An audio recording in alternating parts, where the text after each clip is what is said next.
안녕하십니까. 최영일의 시사본부 시작합니다. 갑자기 낯선 이상한 목소리 들려서 깜짝 놀라셨죠? 저는 오늘 최영일 평론가의 건강상 이유로 대신 진행을 맡은 김준일입니다. 1부에서는 정치권과 사회, 경제 소식 등 오늘 하루 꼭 알아야 될 소식을 한입에 정리해드리는 따끈따끈한 한입뉴스 준비되어 있습니다. 2부에서는 각설하고 시즌2 기다리고 있는데요. 대장동 수사가 시작된 지 1년 6개월 만에 어제 검찰이 이재명 대표를 불구속 기소했습니다. 이 대표는 답정기소라고 하면서 반발했는데요. 민주당은 이 대표의 대표직을 유지하기로 했지만 당내에서는 우려의 목소리도 나오고 있습니다. 한일 정상회담 여진 이어지고 있는데요. 이번에는 일본산 멍게 그리고 독도가 또 논란입니다. 어떤 내용인지 관련해서 장성철 공론센터 소장, 현근택 변호사 두 분과 이야기 나눠보도록 하겠습니다.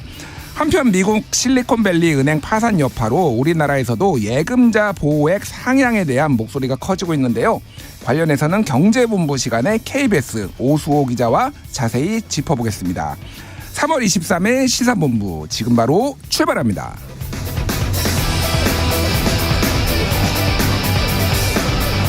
1부 마지막에 듣는 노래 디저트송 신청 기다리고 있습니다. 듣고 싶은 노래가 있으시면 문자 샵 9730으로 자유롭게 보내주시고요. 짧은 문자 50원, 긴 문자 100원입니다. 오늘의 디저트송으로 선정되신 분께는 치킨 쿠폰 보내드리니까요. 많은 참여 부탁드리겠습니다.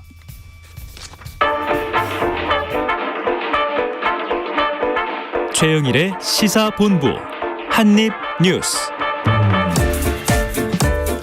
오늘의 핵심 뉴스 한입에 정리해드립니다. 한입뉴스 박정호 오마이뉴스 기자, 이봉우 미디어인권연구소 뭉클연구원과 함께 한입뉴스 입을 쫙 열어보겠습니다. 두 분 어서 오세요. 안녕하십니까. 예, 사실 제가 한입뉴스 창단 멤버거든요. 이 한입뉴스가 베어먹는 한입도 있지만은 제가 입이 커가지고 빅마우스라서 그래서 이게 이름이 한입뉴스로 붙었는데 어쩌다 보니 여기에 잠깐 앉게 됐네요. 다시 오셨네요. 예, 반갑습니다. 두 분 반갑습니다. 네. 자, 본격적으로 얘기 나눠보도록 할게요. 야, 경제가 좀 심상치 않아요.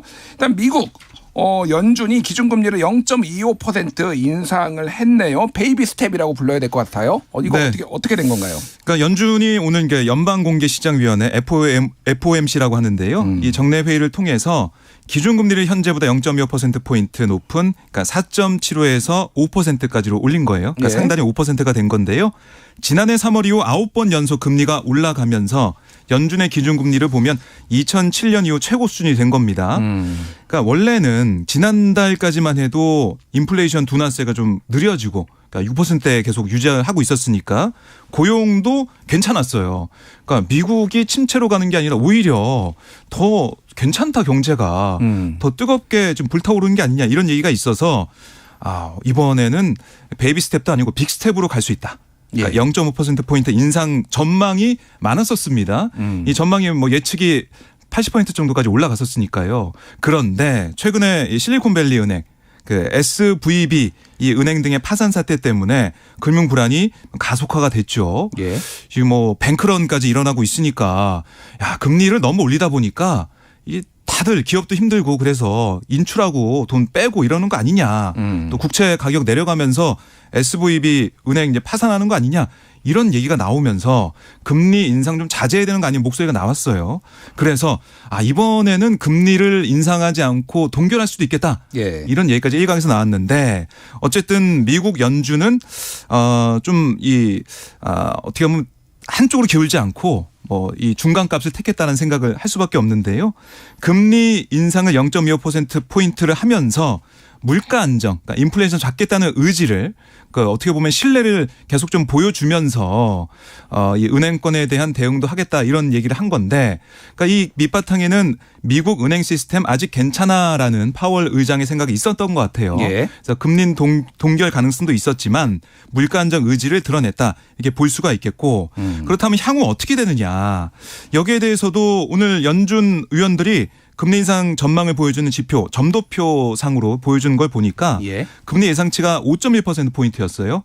그러니까 5.1%밖에 안 된다는 건 뭐냐면 오늘 올라가면서 5%였잖아요. 예. 그러니까 올려봤자 올해는 한 번밖에 더 안 올리지 않을까. 그것도 베이비 스텝으로 그런 전망이 좀 나오고 있어서 어떻게 보면 연준의 금리 인상 행보가 막바지에 이른 게 아니냐 이런 관측도 나오고 있는데 문제는 지금 당장 적용되는 금리 아니겠습니까? 예. 오늘 간밤에 끝난 미국 뉴욕 증시를 보니까요. 초반에는 0.25% 인상하면서 환호했어요. 그래서 1%대 뉴욕 증시가 오르다가 파월 의장의 기자회견 내용이 알려지면서 그러니까 올해는 이 기준금리를 내릴 생각이 없다. 내릴 생각이 없다. 그렇습니다. 인하 계획이 인하를 고려하지 않고 있다. 이런 얘기를 하면서 뉴욕 증시가 하락을 하면서요. 결국 뭐 다우지수, S&P 500 지수, 나스닥 지수 1.6%대의 하락세를 보이면서 마감이 됐습니다. 그러니까 지금 약간 미국이 딜레마인 거는 맞는 것 같아요. 그러니까 저 실업률이라고 하죠. 실업률은 역대 최저로 지금 뭐 완전 고용 상태다. 그러는데 또 그동안 코로나 때 풀린 돈은 엄청 많아서 회수는 해야 되고 네. 금리는 올려야 되고 이런 어정쩡한 상황에서 조금 이제 안전하게 베이비 스텝을 한 것 같습니다. 문제는 지금 한국이잖아요. 그렇습니다. 지금. 그러니까 이 한국하고 미국하고의 금리 차이가 벌어지면 벌어질수록 소위 말하는 달러가 유출이 되면서 그 우리나라 금융시장이 불안해질 가능성. 우리나라 지금 금융당국은 지금 어떤 입장인가요? 일단은 금융당국도 마찬가지고 시장에서는 한숨 돌린 거 아니냐. 왜냐하면 말씀하신 이유 때문에 지난 근 1년간 1년 넘었죠 이제. 이 미국의 금리 인상을 한국이 좀 따라가는 양상이 있었거든요. 예. 이게 어쩔 수 없는 측면이 있었습니다. 아까 말씀하신 대로 금리차가 지금 오늘로써 1.5%가 됐는데 한국은 이제 3.5%니까요. 이게 너무 커지면은 일단 자금들이 미국 달러로 쏠릴 가능성도 있고 금리차가 또 너무 벌어지면 원화 가치도 떨어져서 수입 물가가 올라가니까 전체적인 또 물가도 올라가고 이런 문제 때문에 한국이 미국의 금리 인상을 따라갈 수밖에 없는 구조가 있었습니다. 예. 근데 이번에 예상과 달리 0.25%밖에 안 올렸기 때문에 일단 한국은행이 이제 우리 금융당국이 다음 달에 금리를 또 정하게 되는데 이번에는 한번 동결해 볼 수도 있는 상황 아니냐. 저번에도 한번 동결을 했었는데요. 예. 미국이 또 아까 박종훈 기자님 말씀하신 대로 올해 한 5.1% 뭐 이 정도까지만 올릴 수도 있기 때문에 미국이 5월 달에 기준금리를 정할 때도 아마 베이비 스텝 이상까지는 가지 않을 것이다. 그러니까 한국은행도 우리 금융당국도 좀 사태를 관망하면서 금리 인상을 조금 더 고민해 볼 수 있다. 이런 예상이 나오고 있고요. 더불어서 한국 경제 상황도 그렇게 좋지가 않아요. 금리 인상을 막 하기가 쉽지가 않은 상황이에요. 예. 왜냐하면 지금 경상수지 적자폭이 최대치를 기록하기도 했고요. 수출 감소가 이어지고 있고요. 또 최근에는 이 물가 인상률이 조금 잡힌 거 아니냐. 한 4%대로. 예. 이런 평가들도 나오고 있고 금리를 계속 올리니까 이 가계나 기업이나 대출을 갚는데 대출 이자를 갚는데 너무 큰 부담이 있다. 오늘 또 뉴스를 보니까 이 상당수의 가계 국민들이 이 원리금 상환에 뭐 소득의 70%를 쓰고 있다. 이런 보도도 나오고 있더라고요. 70%요? 그렇습니다. 이런 측면을 볼 때는 금리 인상을 계속해서 우리 금융당국이 하기 어려울 것이다. 이런 예상이 나오는데 다만 이창용 하는 총재도 지금 미국 금융당국과 약간 비슷한 입장인 게 우리가 기계적으로 미국 금리를 따라가진 않는다. 이런 입장을 계속해서 표명하고 있고요.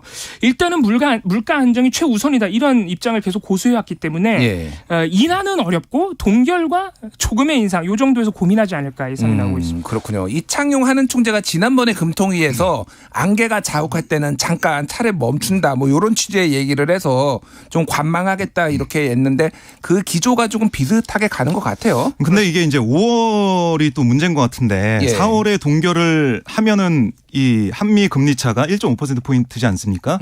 이것도 큰 건데 역대 최대치인데 5월에 보면은 이 FOMC가 5월 초에 열려요. 예. 그때 0.25%포인트 인상하게 되면 1.75%포인트 차이가 나게 되는데 우리 한국은행의 금통위는 5월 25일에 열린단 말이죠.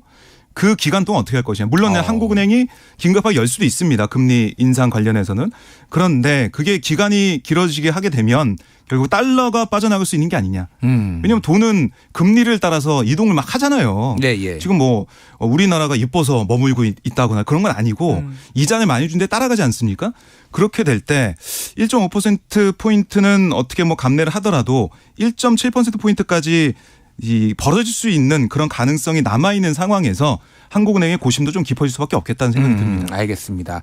다만 이제 전문가들 의견도 이게 장기 투자를 한 이런 뭐 달러 자산들이 바로 그렇게 금리 차이가 난다고 바로 빼는 건 아니다. 다만 단기적으로 들어온 돈은 빠져나갈 수 있다라고 뭐 얘기는 하는데 이게 어느 정도 규모가 되는지에 대해서는 또 시각 차이가 있더라고요. 좀 지켜보도록 하겠습니다. 자, 다음 안건으로 넘어갈게요. 자, 오늘 헌법재판소 검찰 수사권 조정 법안에 대한 권한쟁의 심판 결론 나죠. 야, 이거 정말 굉장히 뜨거웠는데 소위 말해서 이제 검수완박 법안으로 불리고 한쪽에서는 이제 검찰 수사 수사 기소 분리 법안 네. 예, 이렇게 얘기를 해요. 이게 입에 잘 안 익어요, 그게. 어렵습니다. 검수완박이 착착 네. 입에 붙어. 그래서 여야가 이제 격렬하게 대립했던 법안입니다. 자, 이거 좀 설명 좀 해주시죠. 네, 그러니까 이게 지금 오늘 2시에 이 선고가 예고가 지금 돼 있는데요. 오늘 보면은 이 104석 규모의 대심판정에서 진행이 되는데 지금 보면은 미리 방청을 신청한 시민들이 예. 보니까 많아요. 이게 방청권 경쟁률이 5대1에 가까운 수치였던 걸로 알려지고 5대1이요? 있고 그렇습니다. 그러니까 이 1시간 전부터 방청 신청한 시민들한테 이제 이 배부가 되는 거예요. 그러니까 아마 1시가 되면은 배부가 될 것 같고요. 그만큼 관심이 좀 높은 사안이다라고 보시면 되겠습니다. 근데 쟁점은 두 가지예요. 하나는 국회 파행이 이어졌던 이 입법 과정에 하자가 있었는지 또 하나는 이 법 자체가 위헌인지 이걸 나눠볼 수가 있겠습니다. 예. 그리고 이게 이제 국민의힘에서 제기한 것도 있고 뭐 법무부와 검찰에서 제기한 게 있는데 따로따로 본다면 국민의힘이 청구한 건은 뭐냐면 이게 검수완박법 이른바 처리가 될 때 민주당을 탈당한 민영배 의원이 이 비교섭 단체 몫의 조정위원으로 선임되는 과정 그러니까 절차에 하자가 있었다.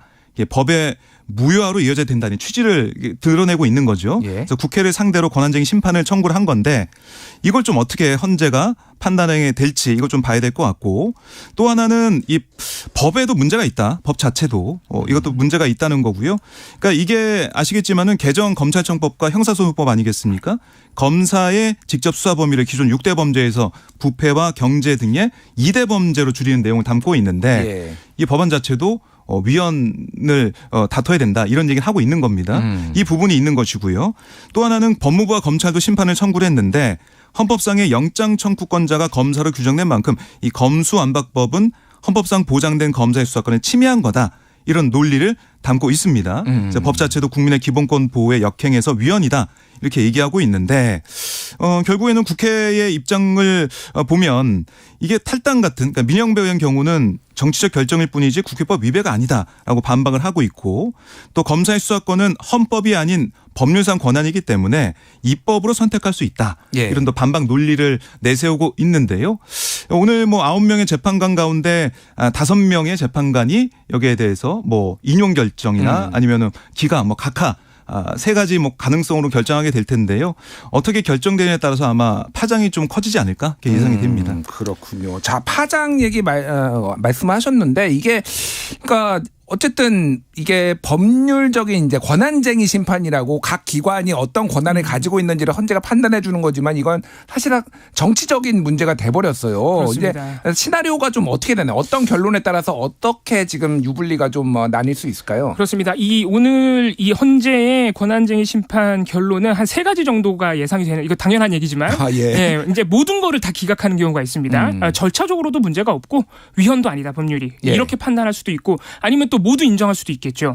절차적으로도 문제가 있고 민영배 의원 탈당 문제가 그리고 법 내용상으로도 이게 법무부가 지금 주장하는 대로 헌법이 규정한 이 검찰의 수사권 사실 수사권이라고 명시는 안 돼 있고 이제 영장 청구권이라고 돼 있는데 거기에는 수사권이 있는 게 맞다. 그러니까 이것도 위헌이다 법률이. 이게 두 가지 다 인정할 수도 있고요. 근데 사실 가장 유력한 안으로는 절차적 문제만 인용을 하고 위헌 판단은 안 할 가능성이 높다. 요게 이제 언론 보도에서는 가장 가능성이 높다고 꼽고 있더라고요. 그래요? 왜냐하면 이게 권한쟁의 심판이 물론 법안에 대한 위헌도 판단하는데 일단 기본적으로 이게 위헌 법률 심판은 아니라서 그동안 역대 사례들을 보면 이 국회에서의 다른 의원에 대한 심의 표결권 침해했다고 절차적 문제를 지적한 적은 있는데 대표적으로 2009년 미디어법 사태가 있다 그럽니다. 하지만 내용상으로는 이게 위헌 법률 심판이 아니라서 지금까지 위헌이라는 판단을 내린 적은 없다고 합니다. 그래서 이 이번에도 가능성이 그렇게 높게 나오는데 어느 쪽이든 굉장히 논란이 커질 것이다. 예를 들어서 만약에 모두 기각을 해버리면 헌재가 모두 기각하면 사실 지금 법무부는 이 법안을 우회하는 시행령으로 사실 검찰 수사권을 많이 회복해 놓은 상태거든요. 그렇죠. 예를 들어서 이제 부패 범죄에다가 직권남용을 넣어가지고 지금 이루어지고 있는 정치권 수사를 아주 열심히 하고 있잖아요. 예. 이런 부분들의 상당한 정당성에 타격을 입게 될 것이다. 반대로 만약에 하나라도 헌재가 인정을 해주면 민주당은 무리하게 방탄입법을 했다는 게 인정이 됐다. 이런 비판이 증명할 가능성이 커서 역시나 양쪽 모두 굉장히 갈등이 심해질 것으로 보입니다. 그렇군요. 여러모로 지금 관심이 쏠리고 있습니다. 어쨌든 근데 지금 법무부가 시행령으로 한 거하고 시행령으로 지금 그 수사권을 많이 회복한 것하고 요 오늘 헌재의 권한쟁의 심판하고는 직접적인 관련이 있는 건 아니잖아요. 그러니까. 이제 연결되는 논리라서 정당성에 갈등이 붙을 수 있다. 네, 알겠습니다. 오늘 결과 한번 지켜보도록 하겠습니다. 자, 다음 이슈로 전국 장애인 차별철폐연대 전장연이라고 불리죠. 2달 만에 지하철 탑승 시위를 다시 시작했네요. 네, 이 전장현이 이 지하철 탑승 시위를 재개한 모습인데요. 전장현 활동가 한 10명 정도가 오늘 오전 8시 지하철 1호선 지청역 상행선 10-4 승강장에서 기자회견을 한 다음에 이후에 8시 48분쯤부터 지하철 탑승을 시도를 했습니다. 하지만 지하철 보안관 또 경찰의 저지로 승차에는 실패를 했고요. 사실 이 구역이 1호선, 2호선을 갈아탄 승객이 오가는 곳이에요. 예. 그러니까 출근길 시민과 경찰, 보안관, 취재진이 몰리면서 열차마다 2, 3분씩 운행이 진행되는 모습을 보여서 시민들이 불편을 겪기도 했고, 전장현의 주장은 뭐냐면 서울시의 탈시설 장애인 전수조사, 또 자립생활주택 조사, 맞춤형 공공일자리 수행기간 현장 조사, 이게 표적조사 아니냐. 그러니까 전장현을 겨냥한 표적조사라고 주장을 하면서 이 지하철 시청역 중심으로 탑승 시위를 한다, 이런 방침을 밝혔는데, 그래서 오늘 오전 11시 시청역 승강장에서 서울시 장애인 차별 철폐 공동투쟁단 이 출범식을 하고 1박 2일 노숙투쟁을 하겠다, 이렇게도 예고를 했습니다. 예. 다만 장애인 권리 예산과 관련한 시위를 벌이는 지하철 4호선에서는 다음 달 20일까지는 탑승 시위를 유보하기로 했는데, 박경석 전장현 상임공동대표 얘기를 들어보면 4월 20일, 그러니까 장애인 날 그 전까지 국무총리를 만나서 장애인이 지역에서 살아갈 최소한의 시민 권리를 보장해달라 촉구하겠다라고 설명을 했고, 그러면서 오세훈 시장을 향해서도 이 전수조사라는 이름으로 지금까지 하지 않은 방식으로 한 명씩 뒤지는 그런 조사 멈춰달라, 대화를 우린 하고 싶다, 이렇게 주장을 했습니다. 이 경찰과 교통공사 측에서는 계속해서 대응을 하고 있는 상황인데, 어쨌든 이 사안, 그러니까 탑승 시위를 시도하는 것 자체가 시민들 입장에서 불편함이 가중되는 거잖아요. 이런 불편함을 덜 수 있는 최선의 방안이 뭔지 좀 찾아봐야 될 것 같습니다. 예. 표적 수사다, 표적 감사다. 참 요즘 표적이라는 단어 많이 나옵니다. 방통위, 권익위, 야당 할 거 없이. 그런데 전장현까지 표적 조사다, 이런 얘기가 나왔는데, 자, 서울시하고 서울교통공사 모두 지금 강경 대응을 예고한 상황이에요. 그렇습니다. 오늘 이미 대치 상황에서 이미 이 교통공사와 경찰이 탑승을 저지를 했습니다. 그러면서 사실 대치가 길어진 상황도 있고요. 예. 오세훈 서울시장 오늘 SNS를 통해서 불법은 반드시 엄단하겠다라는 입장을 다시 한번 확인했고요. 예. 서울교통공사는 어제 이미 입장문을 내서요.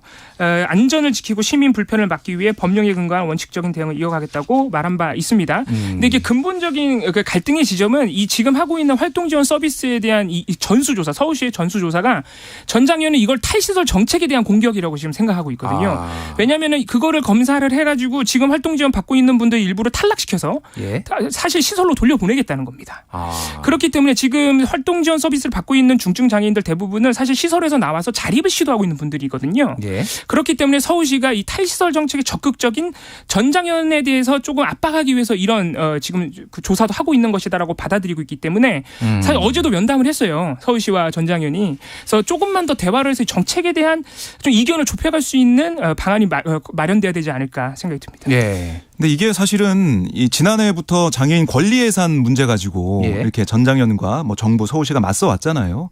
근데 지금 보면은 어제도 K 이 칩스법, 반도체법 관련해 가지고 삼성전자나 SK 하이닉스를 지원해주는, 그러니까 반도체 기업을 지원해주는 그런 안이 기재위를 통과를 했는데 국회에서 그러게 1조 4조 원의 혜택을 이 거대 이제 대기업단에 준다는 거 아니겠습니까? 예. 근데 이 장애인 권리 예산은 올해 이 작년에 이제 장애인 단체가 요구했던, 전장이 요구했던 1조 3천억 에 비해 보면은 0.8%, 그러니까 106억만 반영이 된 그런 수준이거든요. 그러니까 이런 예산 배분 또 예산을 어디에 또 중점적으로 쓸 것이냐 여기에 대해서는 여러 가지 의견과 뭐 생각이 있겠지만 이렇게 이 극단적인 어떻게 보면은 시민들의 이 출퇴근 시간을 볼모로 잡는 예. 극단적인 시위 방식인데 왜 이렇게까지밖에 할 수 없는지 그들이 요구하는 게 어떤 부분이 이 받아들일 수 있고 어떤 부분 안 되는지 이런 것들을 좀 더 국민들이 좀 알 수 있게 소상히 예. 알 수 있는 그런 정책적인 대화도 좀 필요하지 않을까 그런 생각이 듭니다. 알겠습니다. 이제 장애인 이동권에 대해서는 충분히 좀 어느 공감대가 있는데 탈시설 정책에 대해서는 좀 이견이 있는 것 같은데 뭐 양측이 좀 이견을 좁히는 방식으로 생산적으로 좀 대화를 했으면 좋겠습니다. 자, 이 시간 교통 상황 알아보겠습니다. 이승미 리포터 나와주세요. 네, 이 시각 교통 상황입니다. 정오 이후로 전체적인 토행량은 줄고 있는데요. 경부고속도로 부산 방향으로는 한남에서 양재까지, 죽전에서 수원까지는 아직 통행량이 많아서 밀리고 있습니다. 이후 남사 부근 5차로에서 시설물 설치 작업하고 있습니다. 오산에서 남사까지 5km 구간에서 여파를 받고 있고요.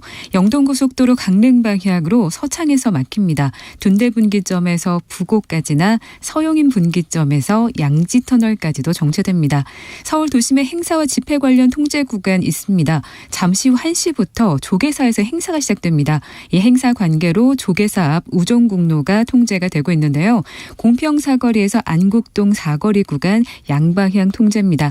서울시청 주변 무교로는 오후 4시부터 시작되는 집회 준비로 부분 통제되고 있습니다. 시청 3거리에서 무교동 사거리 방향이고요. 시청 동편입니다. 2개 차로가 통제되고 있어서 도로 이용에 참고하셔야겠습니다. KBS 교통정보센터였습니다.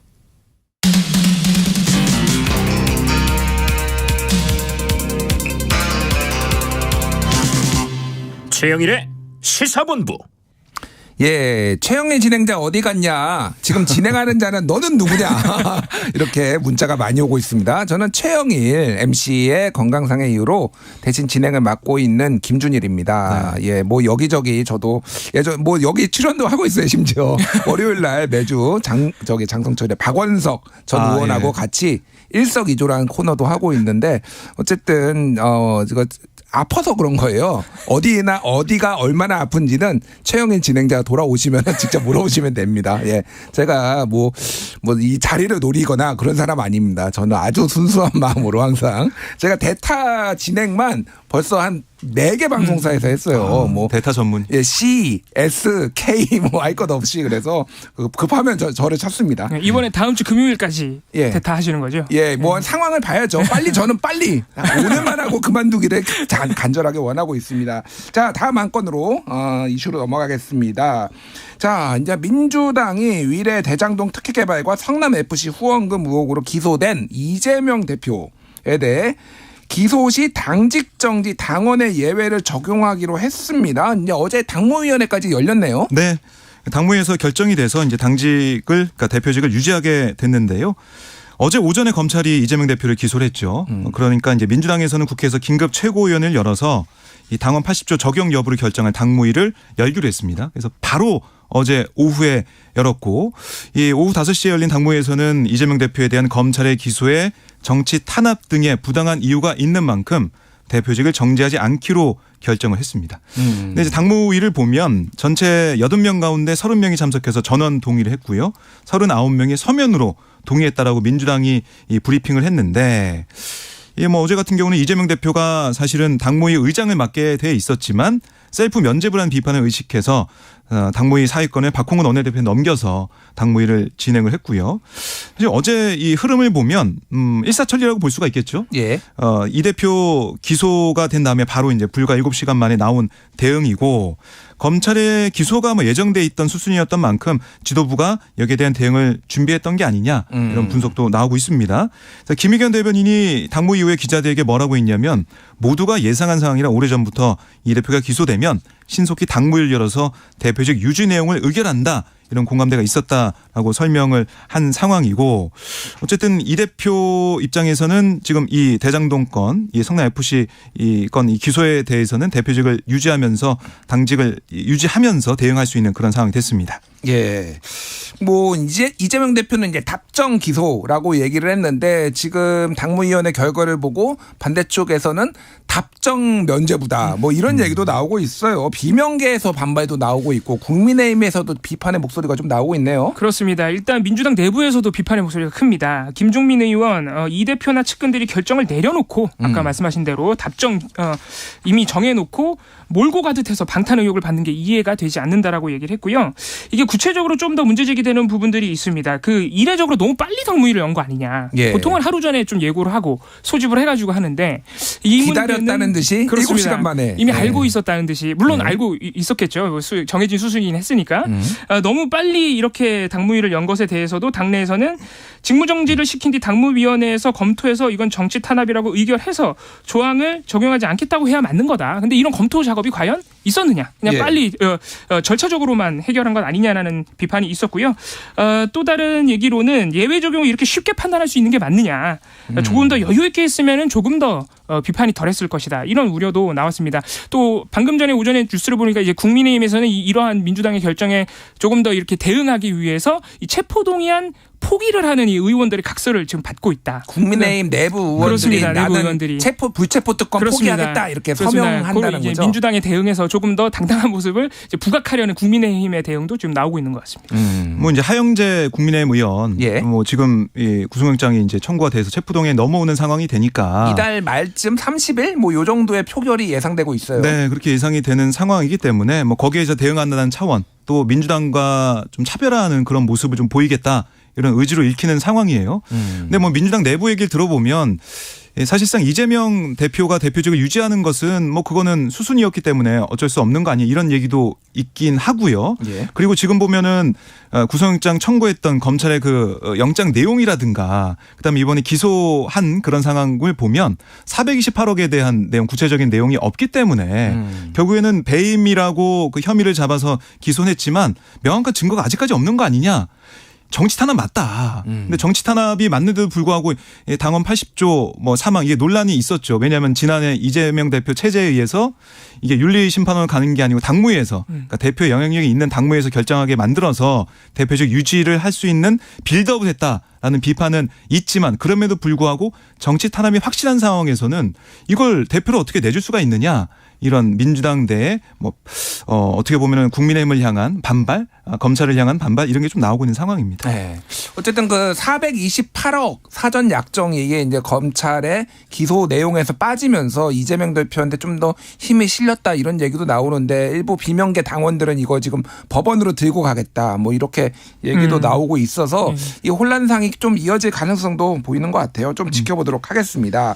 자, 다음 건은 이거 어제 하루 종일 시끌시끌했어요. 특히 이제 온라인이 시끌시끌했는데 국민의힘이 20대 자녀를 셋 낳은 아빠의 병역을 면제하는 방안 이거를 이제 저출생 대책으로 이제 검토를 했다라고 해서 이제 논란이 됐는데 이를 바로 저녁에 전면 철회를 했어요. 네. 이게 이제 언론 보도로 알려진 게 국민의힘 정책위원회가 30대 전에 자녀를 3명 둔 경우에는 병역을 면제하고 또 이제 다른 내용도 있어요. 18세 미만까지 아동 수당을 월 100만 원까지 인상하고 또 남성의 육아휴직을 의무화하는 내용 이런 저출산 대책을 대통령실에 전달했다는 보도가 나온 거죠.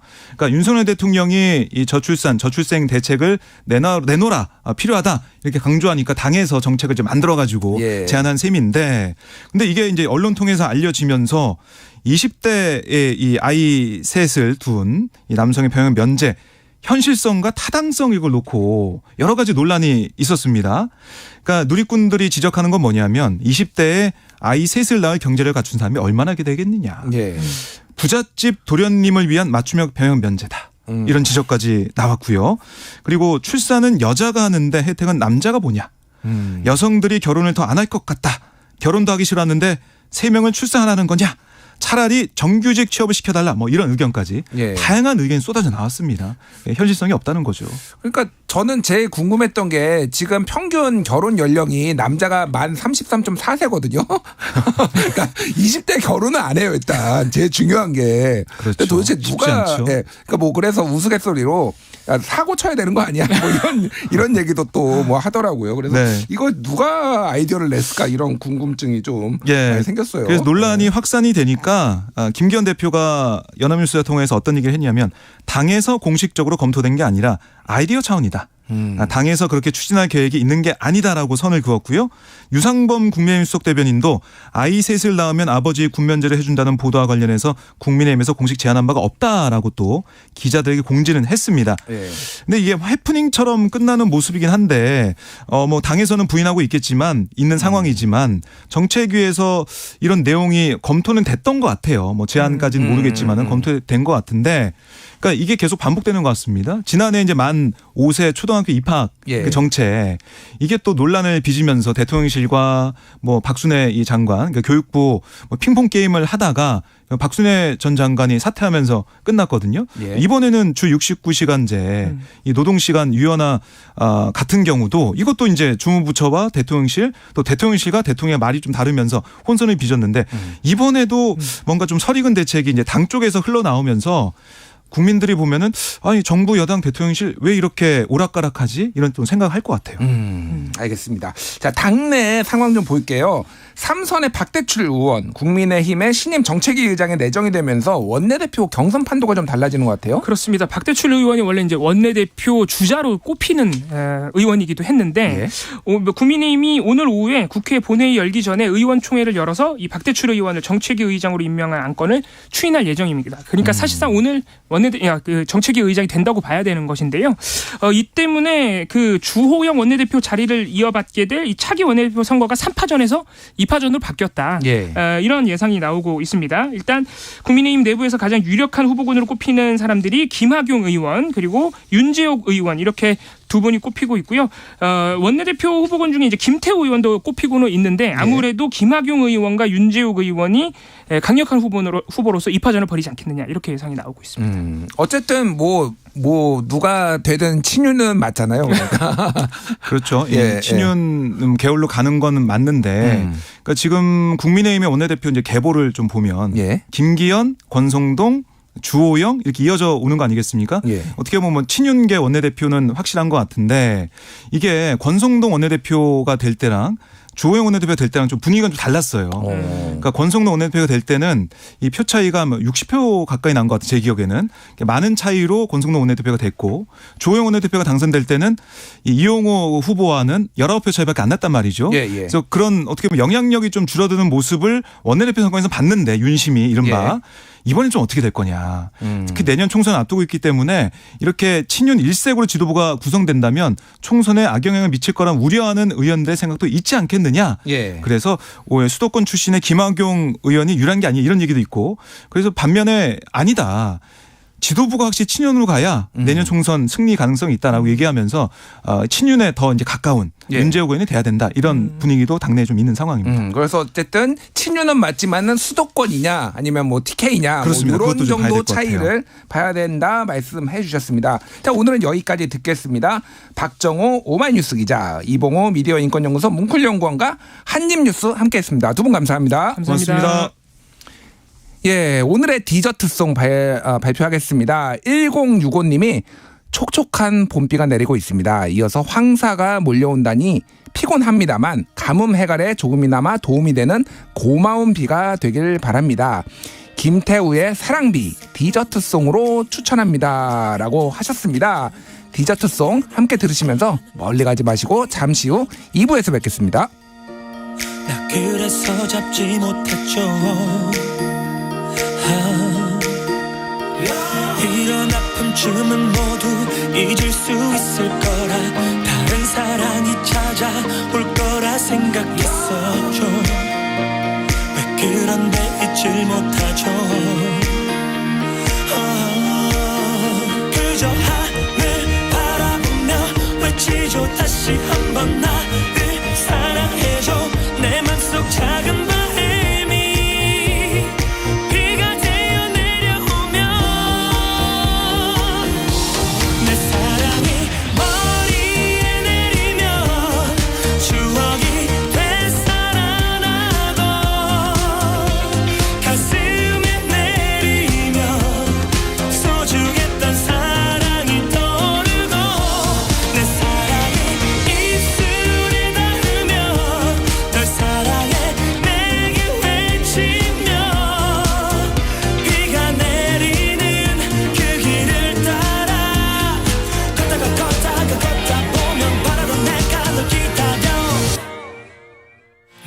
믿음이라는 열쇠로 사랑의 상자를 열어 사랑이란 기도를 전하는 전화를 걸어 내 맘이 널 찾지 못해도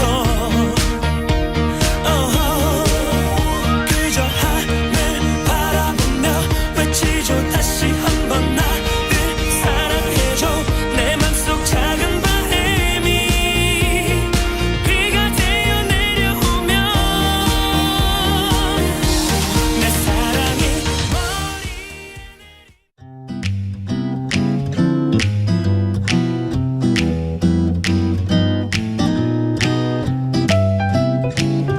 안녕하세요. 바른말 고운말입니다. 다른 사람의 말씨나 목소리를 똑같이 내는 재주가 있는 사람들이 있죠. 방송에서도 이런 재능을 개인기로 보여줄 때가 많은데 이를 가리켜 성대모사라 합니다. 이렇게 남이 하는 말이나 행동을 그대로 옮기는 것을 우리는 흉내라고 하는데요. 사람뿐만 아니라 여러 동물 소리도 흉내내기도 합니다. 흉내와 비슷한 표현으로는 신용이라는 단어도 있는데 흉내와 신용은 표현은 비슷한 것 같지만 의미 면에서는 아주 섬세한 차이가 있습니다. 신용의 사전적인 의미는 어떤 모양이나 움직임을 흉내내어 꾸미는 짓으로 나와 있습니다. 그러니까 이 두 표현의 차이를 보면 흉내는 모방하는 것이고요. 신용은 실제는 그렇지 않은데 그런 것처럼 꾸민다는 데 있습니다. 예를 들어서 죽으라면 죽는 신용까지 한다라는 표현이 있죠. 이 말은 실제로 죽는 게 아니고 죽는 것처럼 행동한다는 것입니다. 여기서 한 가지 유의해야 할 것이 있는데요. 죽는 신용에서는 죽는과 신용을 띄어서 쓰지만 죽는 신용 모두 붙여서 쓰는 경우도 있습니다. 그는 장사가 안 된다고 죽는 신용만 한다. 이렇게 표현할 때 이때는 변변찮은 고통이나 곤란에 대해서 엄살을 부리면서 하는 몸짓이라는 뜻을 가진 명사이기 때문에 한 단어로 붙여서 씁니다. 바른말 고운말 아나운서 변희영이었습니다.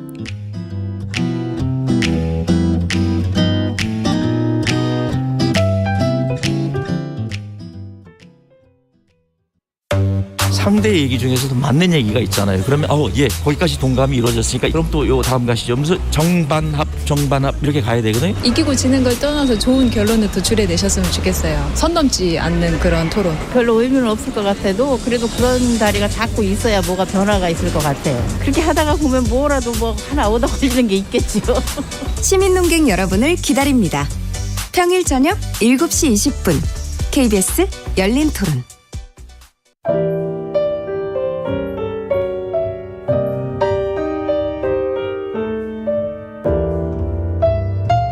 내일의 품격 김성환의 시사야에서 챙겨가세요. 하루를 마무리하는 시간 꺼내보는 당신의 지식 창고 KBS 1라디오 김성환의 시사야 평일 밤 10시 5분 여러분을 찾아갑니다.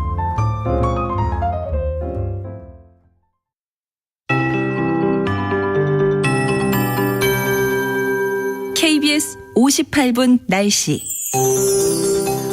어제보다 낮은 기온에 바람이 좀 불기 때문에 체감온도는 더 내려가 있습니다. 그래도 오늘까지는 중부지방을 중심으로 20도 이상 되는 곳이 보다 많겠습니다. 서울의 낮 기온 22도로 예상되고요. 전국적으로 13도에서 22도 분포를 예상하고 있습니다.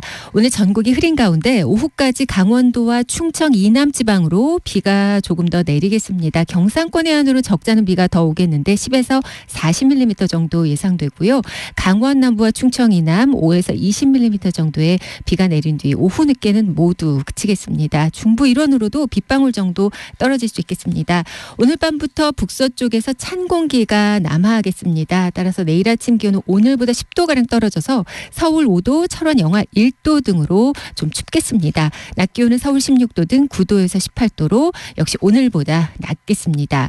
이 백령도에는 황사가 관측되고 있는데요.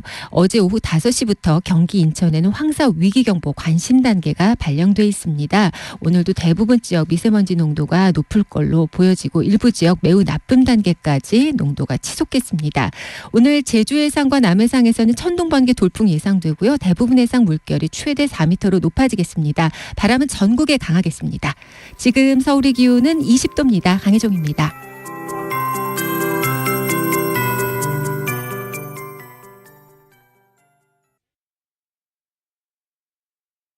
정성을 다하는 국민의 방송 KBS가 한시를 알려드립니다. AM 711kHz, FM 97.3MHz, KBS 1라디오입니다. HLKA.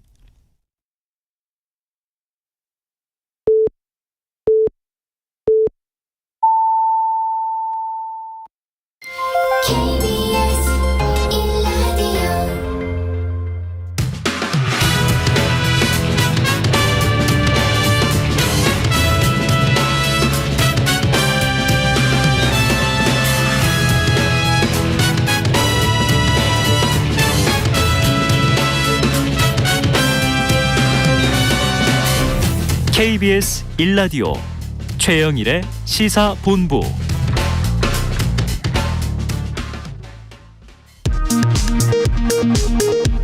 이 시각 라디오 정보센터 뉴스입니다.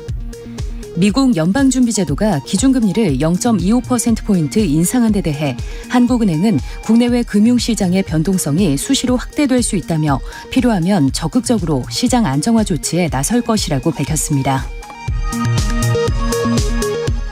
지난해 국회의 이른바 검수완박 입법이 정당했는지에 대한 헌법재판소의 최종 판단이 오늘 나옵니다. 헌재는 오늘 국민의힘 유상범 전주회 의원과 한동훈 법무부 장관 검사들이 각각 국회를 상대로 낸 권한쟁의 심판 사건에 결론을 선고합니다. 검찰과 경찰이 JMS 총재 정명석 씨의 여신도 성폭행 혐의 사건에 대해 강제 수사에 나섰습니다. 충남경찰청은 정 씨의 추가 성범죄 혐의와 관련해 충남 금산군 월명동 수련원과 주거지 등을 압수수색 중입니다. 지난해 가구당 평균 순자산이 10% 올랐지만 소득을 모아 주택을 구매하는 데 드는 시간은 더 늘어났습니다. 가구당 평균 부채는 9,170만 원으로 1년 전보다 4.2% 증가했습니다. 지금까지 라디오 정보센터 조진주였습니다.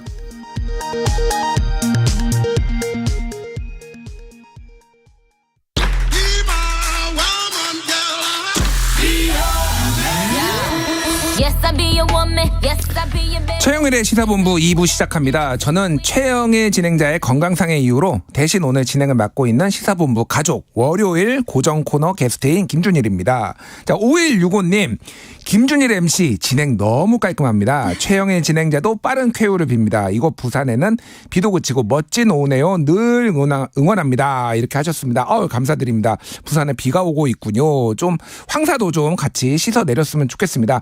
그 외 많은 응원 문자 답지하고 있는데요. 샵 9730 짧은 문자 50원 긴 문자 100원입니다. 많이들 보내주세요.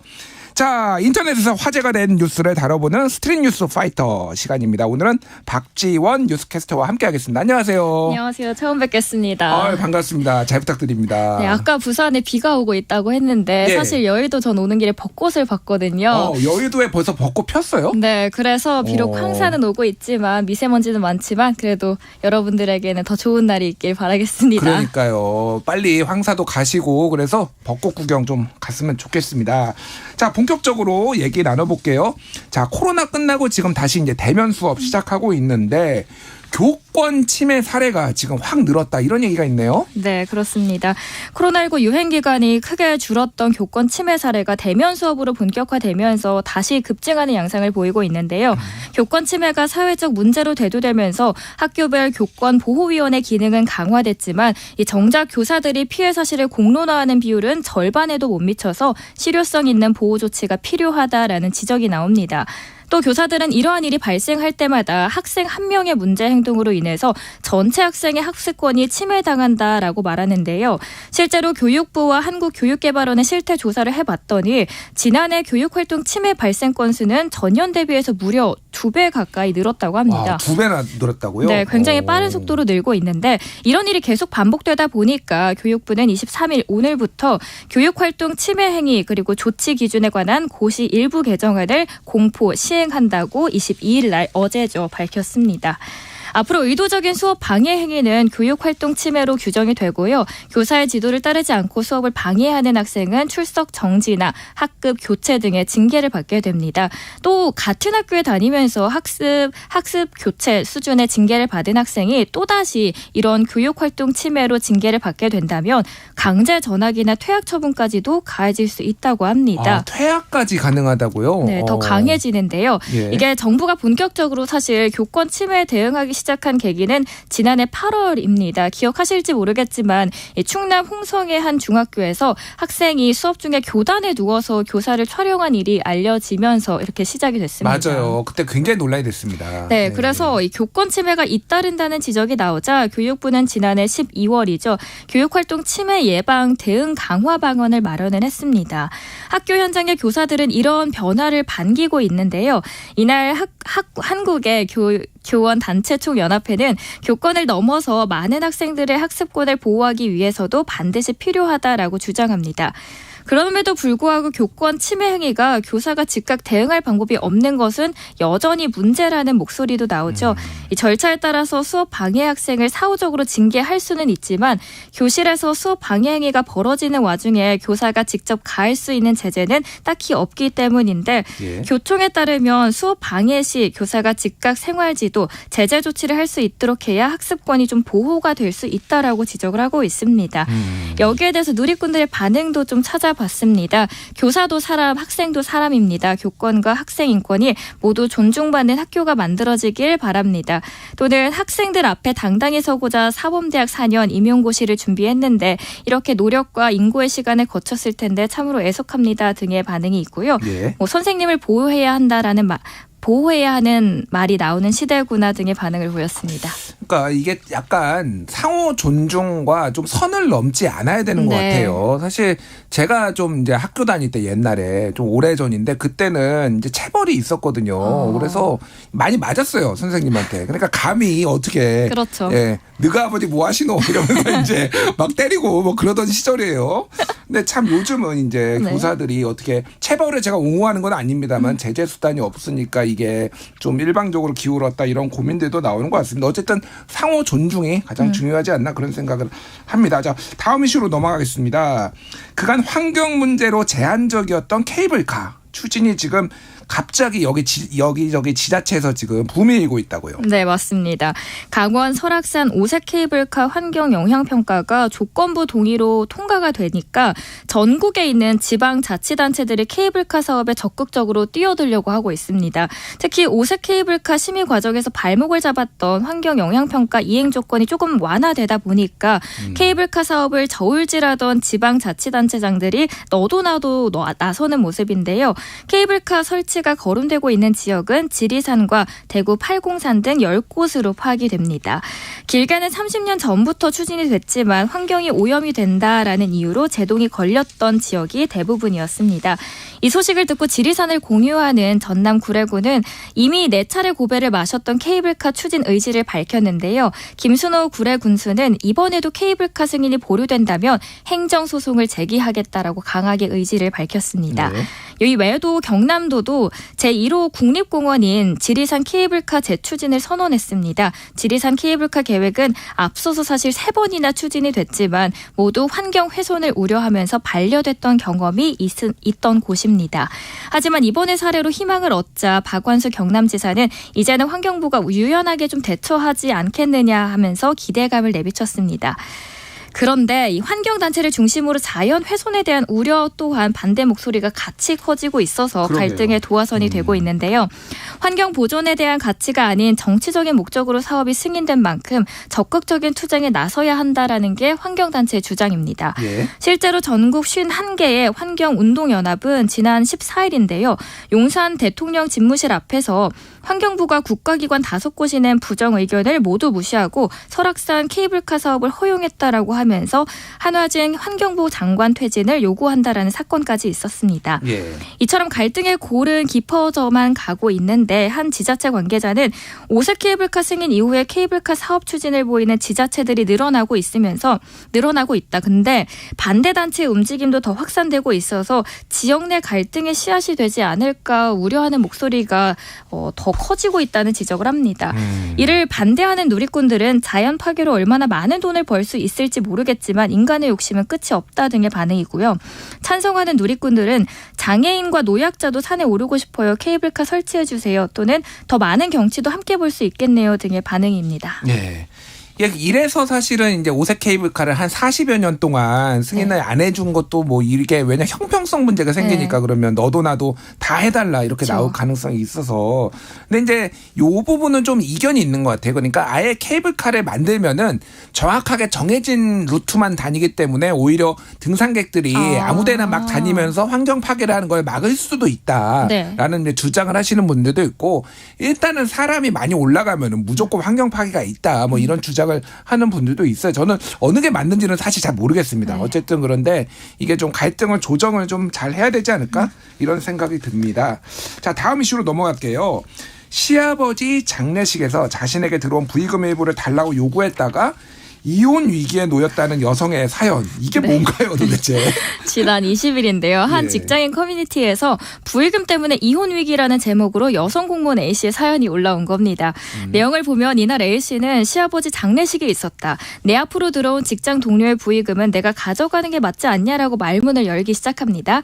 A씨는 장례 비용이 부의금보다 많이 나왔다면 지출이 많아서 가질 생각조차 없었다. 하지만 부의금이 넉넉히 남는 상황이었고 내 앞으로 들어온 금액 전부 다 달라고 한 것도 아니고 직장 동료들에게 답례를 하려고 30만 원만 보태달라라고 한 거다. 그런데 남편은 그것도 안 주려고 하면서 얼굴을 붉혔다라고 전했습니다. 30만 원 달라고 했는데 남편이 안 준 거라고요? 조금만 보태달라라고 했죠. 이건 너무 소액인데 30만 원은.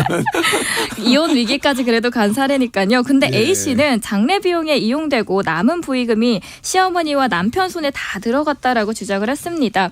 그리고 남들은 시댁에서 장례 치르느라 고생한다면서 며느리 앞으로 온 건 따로 챙겨준다고 하는데 나는 10원 한 장도 없었다라고 하면서 시댁도 며느리 챙길 줄 모르고 남편 태도도 어이가 없어서 너무 화가 난다 토로를 한 겁니다.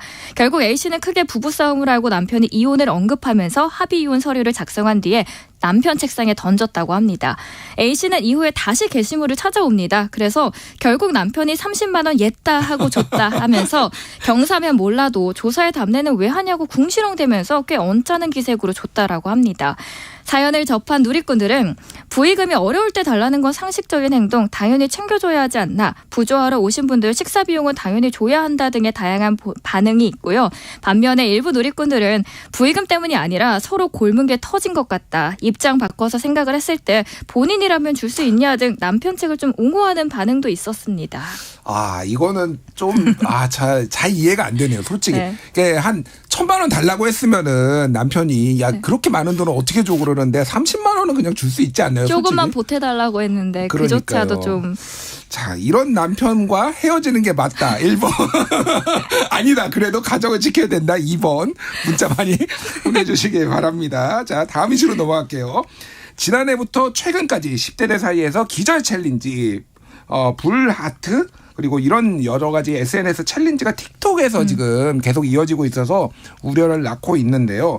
이번에는 이탈리아에서도 지금 논란이 되고 있네요. 이탈리아 10대들 사이에서 일부러 얼굴에 상처를 내는 이른바 프렌치 흉터 챌린지가 인기를 끌면서 이를 따라하는 청소년들이 늘고 있어서 우려감을 키우고 있습니다. 21일 안사통신 등에 따르며 이탈리아 공정거래위원회 틱톡상에서 유행하는 위험한 챌린지에 대한 조사를 시작했다라고 밝혔는데요. 이번 조사 대상인 프렌치 흉터 챌린지는 프랑스의 폭력배의 거친 모습을 모방한다는 의미에서 붙여진 이름입니다. 이게 뭐냐면요. 젊은이들의 서로의 얼굴을 꼬집거나 스스로 얼굴을 꼬집어 인위적인 흉터를 만드는 놀이인데요. 광대뼈 부위를 손으로 꼬집어서 피부 아래 모세혈관을 터뜨려 띠 모양의 붉은 멍을 만드는 방식입니다. 이렇게 생긴 흉터는 시간이 지나면 저절로 사라지지만 심한 경우에는 레이저 시술을 받거나 지워지지 않는 흉터로 남을 수 있어서 우려의 목소리가 커지고 있는 겁니다. 하지만 더 큰 문제는 이 프렌치 흉터 챌린지가 자해 행위를 부추겨서 10대 청소년들에게 악영향을 미칠 수 있다는 점입니다. 여기에 대해서 이탈리아 공정거래위원회는 프렌치 흉터 챌린지는 위험한 콘텐츠를 삭제하도록 규정한 틱톡의 가이드라인을 위반한 것이라고 지적했고요. 틱톡이 젊은이들의 자해 행위를 선동하는 콘텐츠를 고의로 방치했다고 보고조사에 착수를 했습니다. 한편 앞서 말씀을 해주셨듯이 생명을 위협하는 사례도 잇따라 계속 나오고 있습니다. 지난해만 봐도 미국과 영국에서는 10대 청소년들이 틱톡에서 유행한 기절 챌린지를 따라하다가 사망하는 사건이 연이어서 발생하기도 했는데 틱톡 대변인은 이렇게 그때 당시에도 이야기를 했죠. 기절 챌린지가 다른 SNS 플랫폼에서 먼저 유행을 했고 틱톡에서 먼저 트렌드가 된 것은 아니다라고 반박을 한 겁니다. 네. 누리꾼들은 트렌드를 막을 수는 없지만 그래도 방치 자체 또한 문제다. 왜 이렇게 유행이 이상하게 퍼지고 있는지 모르겠다. 점점 더 자극적인 것을 원하는 것 같다 등의 반응이 나오고 있습니다. 이게 정말 틱톡의 문제인 건지 아니면 이용자의 문제인 건지 이런 거를 관리를 안 한 또 관리 측의 책임이 있는 건지는 좀 살펴봐야 될 것 같습니다. 어쨌든 안전이 제일 중요하다. 이런 말씀 드리겠습니다. 오늘 말씀 여기까지 듣겠습니다. 지금까지 박지원 뉴스캐스터와 함께했습니다. 고생하셨습니다. 감사합니다. 감사합니다.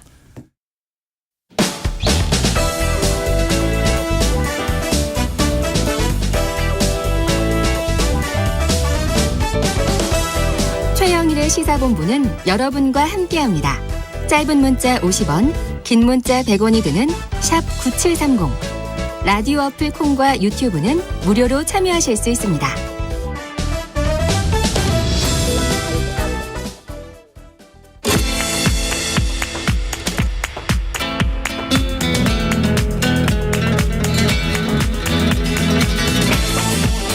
정치권의 허심탄회한 속내를 들여다보는 시간 각설하고 시즌2 오늘도 장성철 공론센터 소장 현근택 변호사 두 분과 함께합니다. 안녕하세요. 네, 안녕하세요. 예, 저는 계속 들으신 분은 알겠지만은 최영애 진행자가 건강상의 이유로 오늘 못 나와서 대타 진행을 하고 있는 김준일이고요.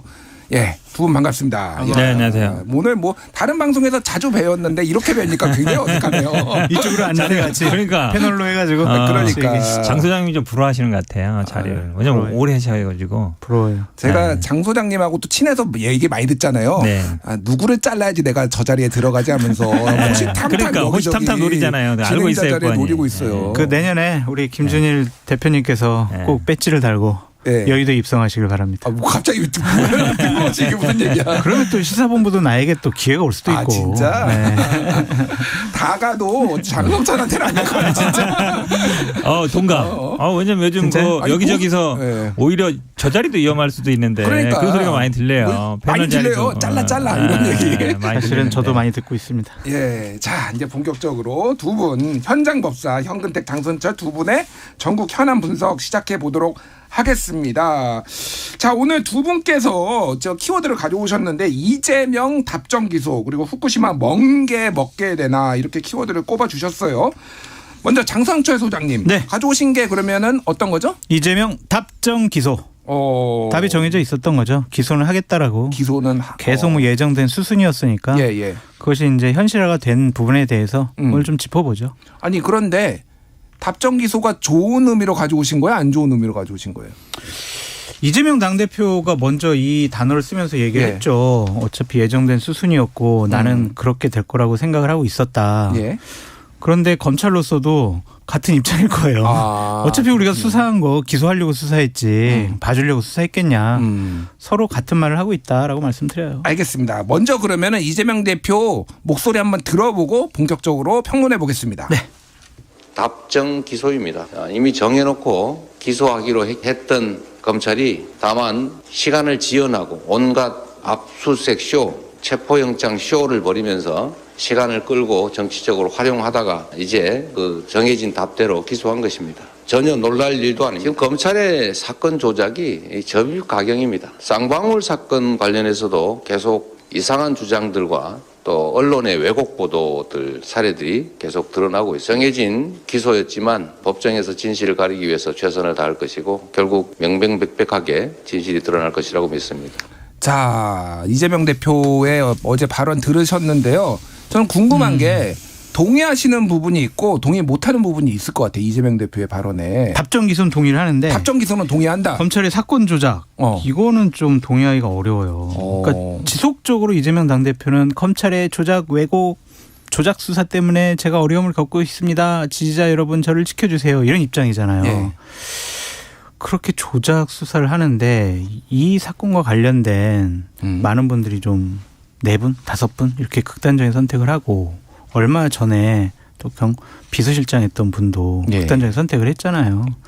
검찰이 조작 왜곡 수사를 하는데 왜 주위에서 이재명 당대표랑 함께 일을 했던 분들이 이러한 일을 할까요? 그러니까 그 부분에 대해서는 좀 동의할 수가 없고 이 부분에 대해서는 이제 자꾸 검찰 탓을 하는데 그것은 옳지 않은 것 같아요.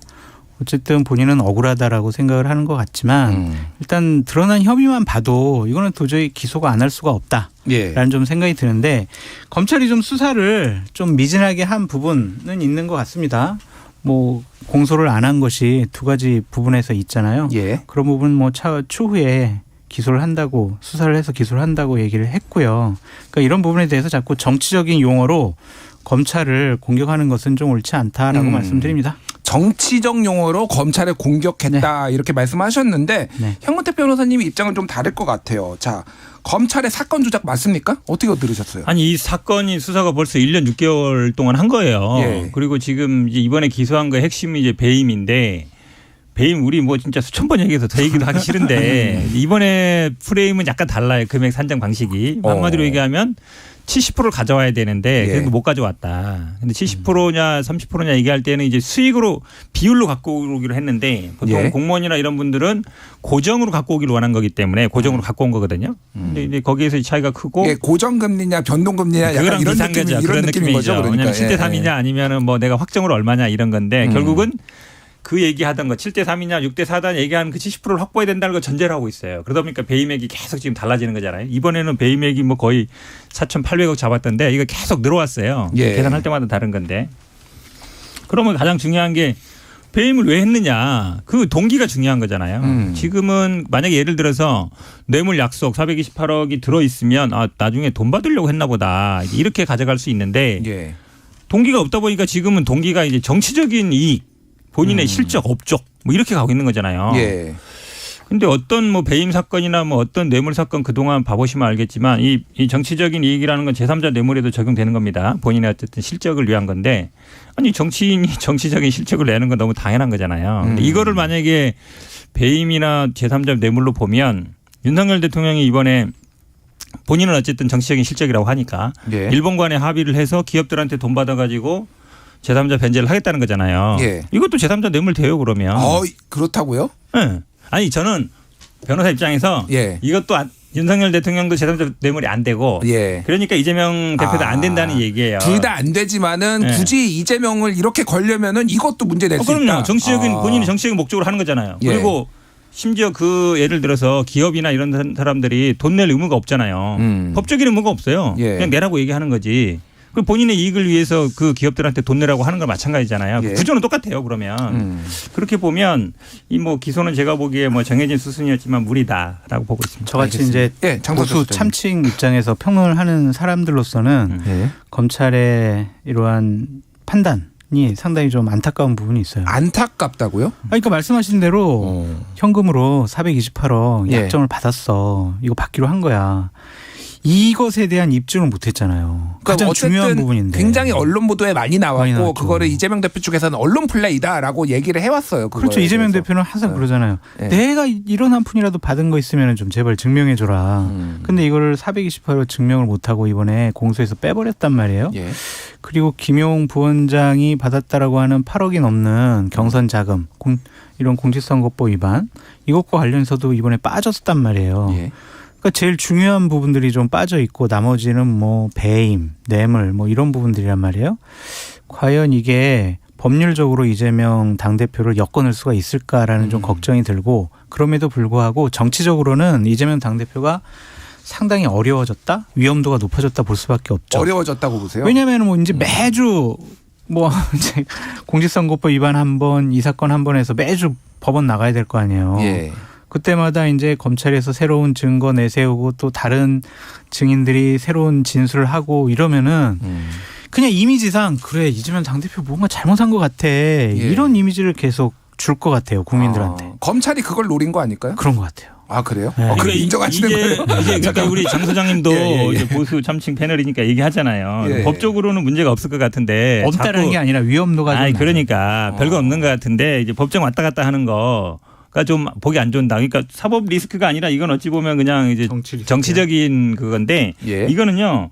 지금 이제 대장동 재판이나 다른 것 보면 알겠지만 법원에 가서 그냥 왔다 갔다 하는 것도 있지만 거기 와서 증인이나 하는 사람들이 완전히 그전에나 다른 말을 한단 말이죠. 지금 왜냐하면 428억도 왜 기소를 못했겠어요. 정진상 실장을 기소를 했잖아요. 근데 기소를 못한 거는 이제 말들이 막 다른 말들이 나오는 거예요. 법정에 갔더니 유동규도 예전이랑 막 다른 말하고 남욱도 다른 말하고 두 사람 말밖에 없는데 근데 뭐 녹취록에는 이미 어찌 보면 뭐 유동규 거라는 게 나오고 근데 자기 거라 김만배 명의로 돼 있는데 그 사람은 자기 거라 그러고 그다음에 뭐 정진상 김용이나 사실 셋이 거라 그러는데 자기는 아니라 그러고 그러면 말밖에 없는데 말이 다 다르잖아요. 4명 핵심이 4명인데 그중에 유동규만 그 말하고 3명은 다른 말 한단 말이죠. 그러면 뭘로 입증을 하겠어요. 입증이 안 되는 거예요. 그러면 사실은 지금 김용 전 부원장 재판도 비슷한데 법정에 나와서 얘기하는 유동규의 진술들이 굉장히 불분명해요. 김용 부원장 지금 변호인이시잖아요. 그렇죠. 그러다 보니까 뭐 돈을 어떻게 넣고 갔느니 뭐 못 받느니 막 이런 얘기 나온단 말이죠. 저는 재판에서 똑같을 거라고 봅니다. 왜냐하면 결국은 배임은 뭐 증인이 그렇게 중요하지 않아요. 배임이 중요하지 않은데 다른 것들이 이제 제3자 뇌물이나 이런 건 증인이 중요할 것 같은데 결국은 지금 이제 김용 부원장 사건도 그 돈을 어디 썼는지가 되게 중요하잖아요. 법적으로는 중요하지 않다 그러지만 사실은 경선 자금이라 그러면 경선 자금이 들어간 게 나와야 되는데 광주 지역의 경선 자금이라고 아예 검찰이 지금 제출한 거는 카카오뱅크로 뭐 10만 원, 20만 원 보낸 거, 그 생일 뭐 선물이나 이런 걸 보낸 거 그거를 내고 있어요. 돈 쓴 내역으로. 카카오뱅크 10만 원, 20만 원짜리. 그걸로 8억 원을 썼다고. 아니 그거 다 쓴 거 해봐야 뭐 100만 원도 될까 말까 이 정도 선이에요. 그러니까 지금까지 그 용처로 밝힌 거는 카카오뱅크로 뭐 선물한 거 그런 거밖에 없어요. 근데 그걸 대선 자금이라고 막 경선 자금이라고 우기고 있잖아요. 법적으로 물론 정치 자금은 받으면 성립해요. 근데 결국은 이게 어디에 썼는지를 밝혀야 되는 거잖아요. 428억 또 줬다는 게 아니잖아요. 나중에 주기로 했다는 거잖아요. 약정설이지 약정설. 그러니까 주기로 했다는 거잖아요. 주기로 했다는 건 최소한 각서가 나오거나 공증문서 정도가 나와야지. 이게 뭐 사람 말도 다 다르고 아니 뭐 우리가 뭐 여러 얘기하지만 이거 너 가져 이렇게 하면 그 주기로 한 거예요? 그런 게 아니기 때문에 제가 보기엔 말이 안 돼요. 뇌물을 받은 거를 어디에 썼는지 그것까지 뭐 입증하고 책임지는 것은 그 처벌에 어떤 규정이 있는지는 모르겠는데 일단은 정치인들 같은 경우에는 돈을 받은 것 자체만으로도 큰 법적으로 맞아요. 맞는데 이거를 예를 들어서 이재명 대표까지 엮으려면 이 선거 자금에 쓰였다는 게 입증을 해야 된단 말이에요. 그러니까 이 부분 빼고 기소를 한 거죠. 아니 그렇긴 한데 그러면 이게 경선 자금, 대선 자금에 썼다라고. 아니 몰라 검찰 왜 이렇게 좀 어수선하게 했어. 이게 처음에 대선 자금 이재명 대선 자금 수사라고 뻥 터뜨리고 경선 대선 자금이라고 수사했잖아요. 그러면 대선 자금에 썼다는 걸 입증을 해야 되잖아요. 검찰에서 했던 제대로 그러면 수사를 통해서 두 분의 의견이 일치하는 거는 검찰이 수사를 제대로 못했다라는 거는 어쨌든 일치하는 거네요 지금. 어쨌든 그 김만배 씨가 입을 안 여니까 검찰로서는 어쩔 수가 없겠죠. 그러니까 잠깐만 제가 궁금했던 게 아까 전에 안타깝다고 하셨잖아요. 누가 안타? 아니 그러니까 이 검찰의 수사에 대해서 안타까운 거는 이재명을 이걸로 한 방에 못 보내서 안타까우신 건가요? 아니면 검찰이 무능해서 안타까우신 건가요? 무능해서 안타까운 거죠. 지난 1년 6개월 동안 이재명 당대표는 대장동을 통해 가지고 막대한 이익을 누리고 뭐 정치적인 이익을 누리고 어떠한 배임과 뇌물 뭐 이런 것들이 있었다. 그리고 개인적으로 어떠한 부를 뭐 쟁취하려고 했다? 뭐 그렇게 우리는 알고 있는데 예. 가장 중요한 이 428억 빠져 있으니까 저희 같이 보수 참칭 입장에서 평론을 해야 되는 것은 상당히 좀 어렵죠. 그냥 배임 네, 뇌물 네, 법원에서 좀 다퉈봐야 되겠네요. 이거밖에 이제 못하잖아요. 이제. 예. 그러니까 좀 답답해요. 알겠습니다. 검찰의 드디어 이제 1년 6개월 만에 저랑 이 얘기를 얼마나 많이 했습니까? 한 500번은 한 것 같은데 처음 들어봐요 이런 얘기. 아니 왜냐면 이제 검찰에서 이거 기소를조차 못했는데 내가 죄가 있다라고 하는 거는 말이 안 되잖아. 하루에 3번씩 싸웠는데 검찰이 추후에 뭐 기소할 수도 있다 얘기가 나오고 있는데 이건 지켜보도록 하고요. 네. 민주당 얘기로 좀 넘어가 볼게요. 자, 당무위원회에서 6시간, 뭐 7시간 기소 6시간, 7시간 만에 초고속으로 이거는 정치 탄압이다. 네. 그러니까 당대표직을 유지할 수 있다라고 결론을 내렸어요. 이거에 대해서 조금 논란이 있습니다. 좀 어떻게 보십니까? 큰 논란은 없어요. 논란 없어요? 왜냐면 뭐 만장일치로 했고 예. 왜냐면 이게 기소될 걸 정해져 있었기 때문에 이게 사실 당무위 결정한다는 것도 정해져 있는 거잖아요. 예. 오히려 저는 지난번에 국회에서 부결됐을 때 바로 기소할 줄 알았어요. 보통은 국회에서 부결되면 바로 기소하거든요. 예. 근데 좀 들고 있었잖아요. 한 달 정도. 그럼 한 달 동안 민주당 분들도 이게 기소하면 바로 당무위 해야 되겠구나 다 생각하고 있었단 말이죠. 그리고 지금 뭐 실명으로 했다 뭐 이러는데 당무위원이 80분밖에 안 되고 다 당 지도부나 뭐 시도당 위원장이나 뭐 광역 단체장 이런 분들인데 그분들이 자기 정치 판단할 때 본인 이름으로 하지 그럼 다른 사람 이름으로 해요? 근데 서면으로 한 거를 본인 보고 하라 실명하라 그랬더니 아니 그럼 서명을 익명으로 하면 이게 누가 냈는지 어떻게 알아요? 이게 한 사람이 2장 냈는지 3장 냈는지도 모르잖아요. 그러니까 말이 안 되는 얘기를 하고 있어요. 거기서 만약에 자기가 잘못됐다고 그러면 당연히 이거 잘못됐습니다라고 하면 되는 거예요. 근데 다들 뭐 안 된다라고 얘기했으면 논란이 없는 거죠. 만장일치가 나온 거 가지고 오늘 장해찬 국민의힘 최고위원 같은 경우에는 공산당이냐 뭐 이런 얘기도 좀 비판도 하더라고요. 그러니까 이것도 답정 기소라고 얘기했지만 답정 면죄부 아니냐 뭐 이런 비판을 했는데 장 소장님 어떻게 보십니까? 국민의힘에서도 만장일치로 여러 부적절한 일을 한 사례들이 있는데 이런 뭐지? 자비판 이거. 저는 국민의힘 뭐 당원도 아니니까요. 예. 민주당이 이렇게 당원 당규를 뭐 이용을 하거나 아니면 살짝 피해가면서 자기네들 유리하게 해석을 하고 그런 거 한두 번도 아니라서 저는 현 변호사님과는 다른 의미로 놀랍지가 않다. 놀랍지 않다? 네, 뭐 어차피 그러려고 했었잖아요. 근데 절차상의 문제점에 대해서는 자꾸 뭐 별 문제 없어요라고 얘기하는 것은 좀 그것이 바로 문제가 있어 보인다라고 말씀을 드립니다. 예. 어차피 사흘 정도 통보도 하고 내용도 좀 수기하고 그랬어야 되는데 그러한 절차를 지키지도 않았었고 또한 직무를 정지한 자에 대해서 당무위원회의 의결을 통해서 다른 판단을 할 수가 있는 건데 사무총장이 당대표 직무 정지도 하지 않았잖아요. 그랬는데 갑자기 이거 당무위원회 열어가지고 그거를 해소를 한다? 웃긴 말이잖아요. 네. 그랬더니 뭐 그런 비판 나오니까 민주당의 뭐 당직자들이 거기에 심표가 있네 없네 이런 말장난이나 하고 그래서 민주당이 안 되는 거다. 좀 정치를 좀 크게 해야지 이런 거 가지고 그냥 자기들 스스로 자기 부정행위. 자신들이 2005년이죠. 정치혁신, 민주당 개혁을 위해서 도입한 제도를 갖고 스스로 이런 자기부정 행위를 하고 있는 것은 손가락질 받을 만하다라고 말씀드립니다. 2005년이 아니고 2015년. 예. 제가 문재인 당대표 시절에. 국민의힘이었으면 아마 당헌을 바로 바꿔서 바로 했을 거예요. 아니 지난번에 이준석 대표 물어볼 때 보세요. 뭐 당헌을 2번, 3번 막 그냥 바로 그날 바꿔가지고 그때 현 변호사님이 그거 비판하셨죠? 당연히 비판했죠. 근데 왜 이거는 비판 안 해요? 우리는 당원 안 바꿨잖아요. 당원 안 바꾸고 이 당은 그대로 하고 했잖아요. 이 뭐 4일 혁신위원회에서 바꾸려고 그랬잖아요. 근데 안 바꿨잖아요. 결론은 안 바꿨다. 안 바꿨고 여기는 바꿔서 했고 우리는 안 바꾸고 당원대로 한 거란 말이에요. 그러니까 민주당이 100배 나은 거죠. 그리고 지금 뭐 4일 전에 통보한다 이런 거는 다 예외 규정이 있고요. 그다음에 사무총장 결정 안 하고 예외 규정이 있는 거예요. 그러니까 결정한 다음에 일단 정지한 다음에 예외 규정 두는 게 아니라 바로 예외 규정을 적용할 수 있는 거예요. 그러니까 너무 요만한 거에 시비 걸지 마시고. 당원 당규가 우리는 그래도 당원 당규대로 했다. 국민의힘은 당원 당규 막 바꿔가지고 대표도 막 잘라내는. 그때 저 국민의힘 엄청나게 비판했잖아요. 알겠습니다. 당원 당규의 기준이 무슨 미역줄거리입니까? 제가 정리를 할게요. 예, 뭐 적절한 비유인지 모르겠습니다만 똥무동개와 겨무동개 뭐 이 정도로 제가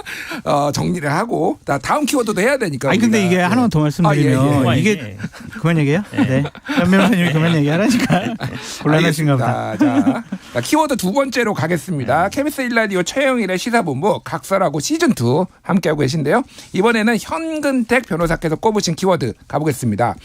후쿠시마 멍게 먹게 되나. 야, 기대감이에요? 그러니까 좋아서 지금 제가 예. 바닷가 출신이잖아요. 제주도고. 제주도 멍게 뭐 수없이 많이 먹었죠 옛날에. 그냥 바닷가에 가면 널려 있던 거 예전에는 그냥 이거를 팔지도 않고 그냥 먹었어요. 근데 지금은 팔게 됐는데 이게 그 일본의 이제 동북쪽 지방 도우쿠 지방이라 그러죠. 거기 멍게가 많이 납니다. 거기 사실은 후쿠시마가 있고 그 위에 있는 데가 아까 저기로 했죠. 미야기현. 밑에요 밑에.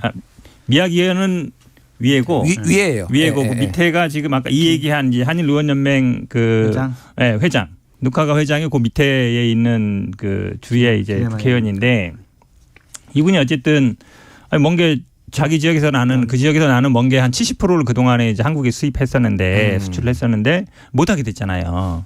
그러니까 이제 이거에 대해서 이제 뭐 민원 제기를 했던 것 같은데 어쨌든 논란이 되는 거는 그 얘기를 했고 근데 그거를 이제 아마 그 어쨌든 본인의 뭐 취직을 위해서든지 촬영하려고 했는데 막았다 이제 이런 얘기가 이제 마이니치 신문에 나왔는데 이거에 대해서 지금 이제 저 대통령실이나 반응은 그 전이랑 도쿄 얘기 나왔을 때 비슷한 것 같아요. 도쿄 얘기 나왔을 때 처음에는 뭐 의제가 아니다, 공개하는 게 곤란하다 이러다가 뭐 그런 얘기 없다 이러는데 이런 얘기 나오면 좀 세게 아니 그게 예의도 아니고 말도 안 된다 그런 얘기 왜 꺼내느냐.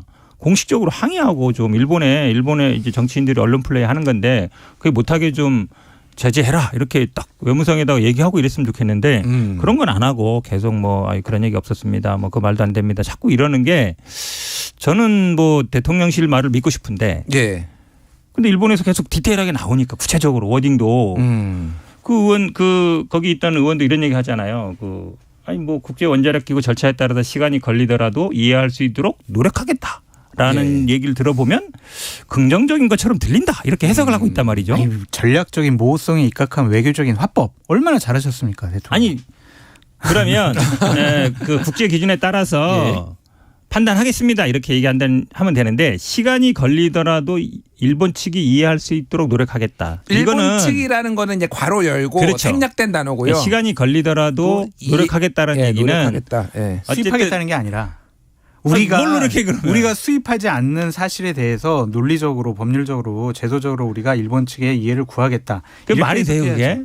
제가 말이 안 돼요? 말이 안 되지. 자, 제가 좀 궁금한 거는 두 분한테 여쭤보고 싶어요. 어쨌든 대통령실은 멍게란 말은 없었다라고 이제 해명을 했잖아요.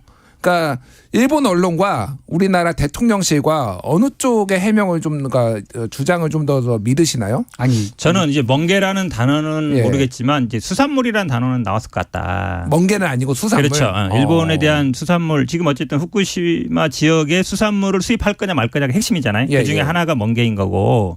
그러면 지금 일본 측이나 반응이나 아니면 지금 우리 뭐 대통령실의 반응을 봐도 수산물 수입에 대한 얘기 나왔을 것 같아요. 근데 그것도에 대해서 이렇게 뭐 원론적인 얘기를 했다 그러는 건데 사실 그러면 그냥 그런 얘기 나왔다. 그럼 우리는 원론적으로 답변했다. 이러면 돼요. 근데 마치 이제 뭐 말이 뭐 안 나왔다. 그게 아니다. 뭐 그런 일이 없었다. 자꾸 이러니까 오히려 뭔가 좀 찔리는 게 있나? 뒤로 뭐 약속해 줬나? 아니면 몰래 뭐 그런 얘기 했을 때 그냥 가만히 있었나? 이렇게 들리잖아요. 장성철 소장님 의견이 좀 궁금해요. 저는 찔리는 거 앞부분은 동의. 찔리는 거는 동의하지 않고 그냥 이런 부분 우리가 한일의원연맹 일본 측 회장 만났는데 그 회장이 나한테 이런 얘기를 했었다. 근데 하지만 나는 대한민국 국민들의 생명과 안전이 제일 중요하다고 생각을 한다. 그런 입장을 견지를 하면서 우리가 하여튼 뭐 여러 가지 잘 살펴보겠다. 이런 식으로 얘기를 했다라고 하면은 국민들이 뭐라고 하겠어요? 그냥 우리가 의제로 상호 조율돼 가지고 다룬 것도 아니고 그냥 느닷없이 그냥 어떤 만남 자리에서 갑자기 얘기했는데 그것도 우리가 입을 막으면서 안 돼. 멍게 얘기하면 안 돼. 이렇게 할 수는 없잖아요. 그러니까 이거를 안 나왔다고 막 우리 뭐 이런 얘기조차 안 했다라고 부인하는 것 자체가 저는 이해가 되지 않아요. 그냥 정정당당하게 이런 얘기 나왔는데 우리가 이렇게 대답했어. 그렇죠. 그게 낫지. 뭘 이거를 또 하면은 했네 안 했네 또 일본에서는 진짜 했다니까 또 뭐 뒷얘기가 또 나올 거 아니에요. 그리고 이거 자체가 사실은 얘기가 나올 거라고 이미 예고가 된 게 후쿠시마 현 지사, 그러니까 지사가 언론 보도에 JTBC 언론 보도였는데 한일 정상회담 하기 전에 이미 기시다 후미오 총리한테 이거 얘기 좀 해서 풀어달라라고 이미 뭐 예고가 된 상황이었어요. 그래서 이거 자체가 나온 것 자체가 뭐 잘못된 건 아니지. 충분히 예상될 수 있는 거예요. 그러니까 독도 문제나 예를 들어서 위안부 문제도 마찬가지 충분히 예상이 되잖아요. 그것도 그렇게 하면 돼요. 독도 문제 얘기했지만 역사적으로나 법적으로 현실적으로 우리가 지배하고 있으니까 여기 언급하는 게 적절치 않습니다라고 얘기를 하면 되는 거예요. 위안부 나왔을 때도 책상 없고 박차고 나와야죠. 아니 그렇게 아니지. 안 돼? 그러니까 위안부 문제 나왔을 때도 어쨌든 그거는 뭐 지난 정부에서 한 거고 그거는 뭐 검토해보겠다든지 아니면 이렇게 얘기하면 되는 건데 그러니까. 뭐 의제가 아닙니다. 뭐 공개하는 게 적절치 않습니다. 그런 얘기 없었습니다. 그러는데 일본에서는 구체적으로 나오잖아요. 그러면 뭐를 그냥 그런 걸 공개하는 게 적절치 않습니다. 이런 것보다 구체적인 워딩이 나오는 쪽에 사람들이 더 간단 말이에요. 그러니까 그러면 거기서 결국은 그렇게 되는 거잖아요. 윤석열 대통령이 거기서 한마디도 못했구나. 그냥 듣고만 있었구나. 저런 이미지를 주는 게 더 나쁜 거예요. 그렇죠? 듣고만 있으면 언론이나 일본이 노리는 건 그거잖아요. 들으면서 마치 이제 가만 조용히 있으니까 인정하는 것처럼 수긍처럼 보였다. 이렇게 노리는 거잖아요. 계속. 근데 우리 국민들도 그냥 가만히 있었으면 그냥 수긍한 거네 이렇게 보이는 거거든요. 왜냐하면 아니 윤석열 대통령이 얼마나 말을 하길 좋아하는 분이에요. 엊그제도 보니까 그냥 국무회의에서 막 23분 동안 혼자 얘기하시는데 알겠습니다. 아니 그런 얘기를 기시다 만났을 때 1분만 얘기하면 되는 거 아니에요? 그러니까 정정당당하게 우리의 입장을 얘기를 하면 되는 것이지 이거 안 했다고 나오지도 않았다고 하는 거는 조금 무리한 해명 같다라는 생각이 듭니다. 오늘 할 얘기가 많은데 요거 짧게 여쭤보고 그다음에 국회 얘기로 넘어갈게요. 윤석열 대통령이 일본 야당이 한일 관계 개선을 위해서 한국 야당을 직접 설득하겠다 이렇게 얘기를 하니까 윤석열 대통령이 그런 얘기를 듣고 부끄러웠다라고 했는데 대통령실에서는 부끄러웠다가 아니라 부럽다라고 얘기를 했다. 뭐 이런 얘기들이 나오고 있어요. 좀 이건 어떻게 들으셨습니까? 부끄러운 게 맞나요? 부러운 게 맞나요? 아니 듣기 평가 문제 2번이라고는 했는데 듣기 평가를 하려면 원래 이게 워딩이 나와야 되잖아요. 정확하게. 그러니까 이게 워딩이 없으니까 듣기 평가는 아닌 것 같고 해석 문제 같아요. 해석 문제. 해석이 더 어렵죠. 근데 처음에 언론 보도는 부끄럽다가 나왔단 말이에요. 마치 그러니까 한국 야당이 부끄럽다. 일본 야당은 좀 좋겠다. 이런 의미로 받아들였단 말이죠. 일본 야당이 왜냐하면 그런 얘기 같은 얘기 하니까. 그러니까 당연히 야당이 발끈할 수밖에 없잖아요. 그러니까 이제 중간에 한 글자를 뺐는데 끝자를 이제 넣냐 아니냐 문제인데. 부럽다냐 끄가 들어가느냐. 그러니까 부럽다라고 하려면 대통령이 기본적으로 우리 야당도 저렇게 일본의 야당처럼 여러 가지 좀 이렇게 해줬으면 좋겠어라는 우호적인 바람이 있어야 부럽다라고 하지. 지금 야당을 솔직히 뭐 야당 취급도 안 하는데 기대가 없는데 야당한테 야당에 대한 좀 비우호적인 생각을 갖고 있는 분이 부럽다라고 하진 않았을 것 같아요. 그래서 첫 번째 나온 말이 맞지 않을까. 아니 예를 들어서 이런 거예요. 예를 들어서 일본 기시다 총리가 와가지고 우리가 전부 다 사과하고 배상하겠습니다라고 하고 일본 기업에 돈 내게 만들겠습니다. 딱 해봐요. 우리나라 야당들 가서 뭐 10번이라도 가서 만나서 아이고 잘하고 있습니다라고 칭찬하겠죠. 그게 아니니까 그런 거 아닙니까? 현상만 보지 마시고 본질적인 문제 봐야 되는데. 알겠습니다. 윤석열 대통령이 너무 현상적인 것만 보시는 것 같아요. 야당의 반대를 또 지렛대로 이용해서 일본하고 협상을 할 수도 있는 거니까 그렇죠. 대통령이 좀 전향적으로 생각했으면 좋겠습니다. 자, 한일 정상회담 후폭풍이 국회로 옮겨 붙었는데 지금 역술인 천공이 2014년도에 이제 정법 강의 여기에서 이제 친일성 논란 발언을 한 것을 야당에서 틀려고 하니까 이거를 가지고 이제 설전이 있었는데요. 먼저 당시 상황 먼저 들어보고 오시죠. 우리 윗대들이 지금 우리가 사회를 이끌고 나갈 사람들은 일본한테 고마운 생각을 해야 돼. 일본한테 참 고마운 마음. 잠깐만요. 왜 영상자료 틀지 않습니까? 음성 반출은 양 간사 간의 성의이 필요한 사항입니다. 음성 반출이 양 간사 간의 합의가 필요하다는 내용은 또 어디에 있습니까? 누가 만든 법인가요? 동영상 중에서 음성이 표출되는 것을 못하게 한 취지는 아니 언제 그런 규정이 있느냐고 물어보는 거예요. 제가 지금 법에 있냐고 그랬잖아요. 당초 증인이나 채택되지 않은 증인이나 참고인의 간접 증언이 될 수 있기 때문에 국정감사 때는 지금 국정감사예요 이게 지금? 수석 이게 국정감사냐고. 보세요. 지금까지 이 국회에 수없이 많은 상임위에서 영상 자료를 틀잖아요. 그때 예, 지금 앞에서 들으신 내용은 앞에는 이제 김경엽 더불어민주당 의원하고 김석희 국민의힘 외통위 간사, 국민의힘 간사인데 지금 외통위원장 대행을 하고 있고, 그리고 우상호 의원이 마지막에 이제 발언을 했습니다. 그래서 천공 영상 트느냐 마느냐 가지고 이제 논란이 있었어요. 이게 잘 이해가 안 되는데. 그러니까 이해가 안 되는데 저도 뭐 트는 게 뭐가 문제냐는 생각이 드는데 국회 관례상 저런 영상 자료 하는 거는요, 양당 간사 간에 협의를 하고 상호 그냥 틀겠다 그러면 그래 틀어라 이렇게 서로 양해해 주는 부분이에요. 근데 이건 절대로 안 돼 그러면은 안 트는 게 관례입니다. 규정은 없어. 근데 궁금한 게 왜 이게 절대 안 돼요? 예? 이게 왜 절대 안 되냐고. 천공이 뭐 그렇게 힘 있는 사람도 아니고, 천공은 마음대로 떠들어. 우리는 우리대로 한다 하면 되는데. 제가 궁금한 거는 이거예요. 그러니까 뭐 이거를 틀 수 있는 어떤 규정보다도 이거의 민주당의 의도는 천공이 이런 얘기를 2014년에 했고 윤석열 대통령이 천공을 스승으로 모시니까 영향을 받아서 이렇게 조금 일본한테 많이 퍼준 거 아니냐, 뭐 이런 식의 인식을 민주당이 가지고 있는 것 같은데 이게 좀 적절하다고 보십니까? 어떻게 보세요? 설마 뭐 그럴 리가 있겠어요. 근데 민주당의 의도는 뭐 무속과 저런 역술인들에게 영향을 받는 대통령의 정책 결정 이런 거에 대한 문제 제기와 이미지를 주고 싶어 하는 거겠죠. 아니, 한국에서 그러면 일본 가서 요미우리한테는 뭐 9면이나 인터뷰도 하는데, 그럼 한국에서는 가기 전에 좀 인터뷰 하든지 아니면 갔다 와서라도 인터뷰를 하면 이렇게 하겠어요? 질문도 못하게 하고 그냥 본인 혼자 23분 떠들다가 떠들다가 아니고 그냥 얘기하다가. 그래도 8년 전 자료를 뭘 그렇게 틀어요. 아니, 그럼 이해가 안 가니까 그 원인이 뭔지 설명을 해줘야 되잖아요. 제가 궁금한 건 그럼 현 변호사님은 천공한테 영향을 받았다 이렇게 보시는 건가요? 아니, 뭐 그렇게 보지는 않는데. 근데 그러면 천공이 만약에 이런 얘기를 하든지 뭐 강연을 하든지 뭘 할 때 우리 관계없는 사람이니까 저 사람 얘기 듣지 마세요. 저 관여 안 합니다. 지난번에 건진한테 그렇게 했잖아요. 잘랐잖아요. 대통령실에서. 그렇게 조치를 하면 민주당도 뭐라 안 해요. 그럼 앞으로 뭐라 못 하겠죠. 근데 천공 얘기만 나오면 발끈해가지고 왜 방어하고 이러니까 뭐가 있나 보다 생각하는 거잖아요. 어이가 없어서 발끈하는 게 아닐까요 혹시? 아니, 그럼 대통령실에서 앞으로 천공 얘기 듣지 마세요. 천공은 우리랑 아무 관계 없습니다. 선 그으세요. 오히려 가면 패가망신합니다. 이렇게 한마디만 해주면 이렇게 안 하죠. 근데 그런 얘기는 안 하고 천공 얘기만 하면 막 갑자기 막 돌격대처럼 나오니까 그런 얘기 더 하는 거 아니에요. 그리고 설명을 좀 기자회견이라도 하고 인터뷰라도 좀 하고 질문을 받아서 왜 그러셨어요?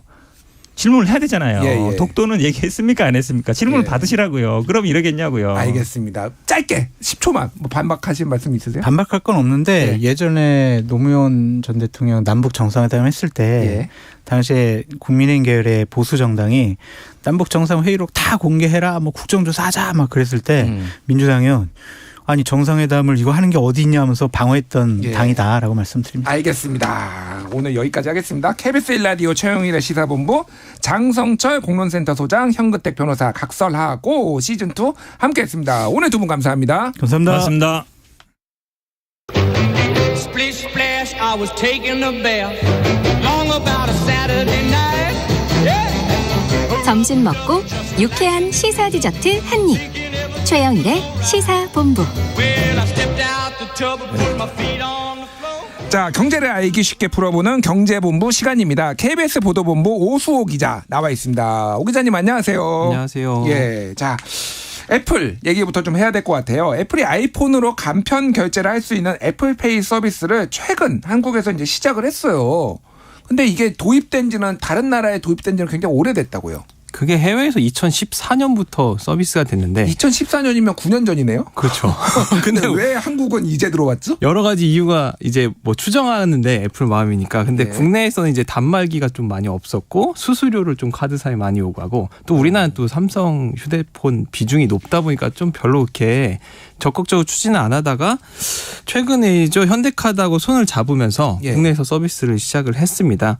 뭐 잘 아시겠지만 이게 카드 갖고 다니기 불편한 분들, 그러니까 귀찮은 분들은 이제 휴대전화 켜가지고 버튼 누르면 거기 이제 딱 뜨거든요. 그러니까 그 전에 카드 정보를 입력해 놓고 그러면 이제 대면 결제가 되니까 편한 거죠. 그래서 그러니까 뭐 소위 말하는 삼성페이 쓰는 거랑 거의 원리는 똑같은 거 아닌가요? 비슷하죠. 예. 근데 이제 삼성 휴대폰을 쓰는 분들은 그게 삼성페이를 그렇게 잘 썼는데 이제 아이폰 쓰는 분들은 그게 없으니까 사실은 네이버페이, 카카오페이 이런 핀테크 업체들이 만든 페이로 뭐 결제를 하고 이랬는데 때문에 이제 아이폰 유저들도 좀 쉽게 결제를 할 수 있게 됐습니다. 예, 방금 이제 단말기 문제를 말씀하셨잖아요. 그러니까 이게 지금 안드로이드를 쓰는 거하고는 별도로 단말기를 설치를 해야 되는 문제가 있어서 이게 좀 어려웠다라는 얘기가 있는데 그거는 그럼 해결이 다 되는 건가요 지금? 그러니까 단말기라는 게 휴대폰의 문제가 아니라 우리가 결제하러 이제 편의점에 어디 가면 카드 주면 이렇게 긁거나 꽂고 이렇게 결제하잖아요. 그러니까 가맹점들이 카드 결제를 할 때 쓰는 단말기, 그 단말기가 있는데 사실 삼성페이가 이렇게 급속도로 확산된 건 그 이유가 있습니다.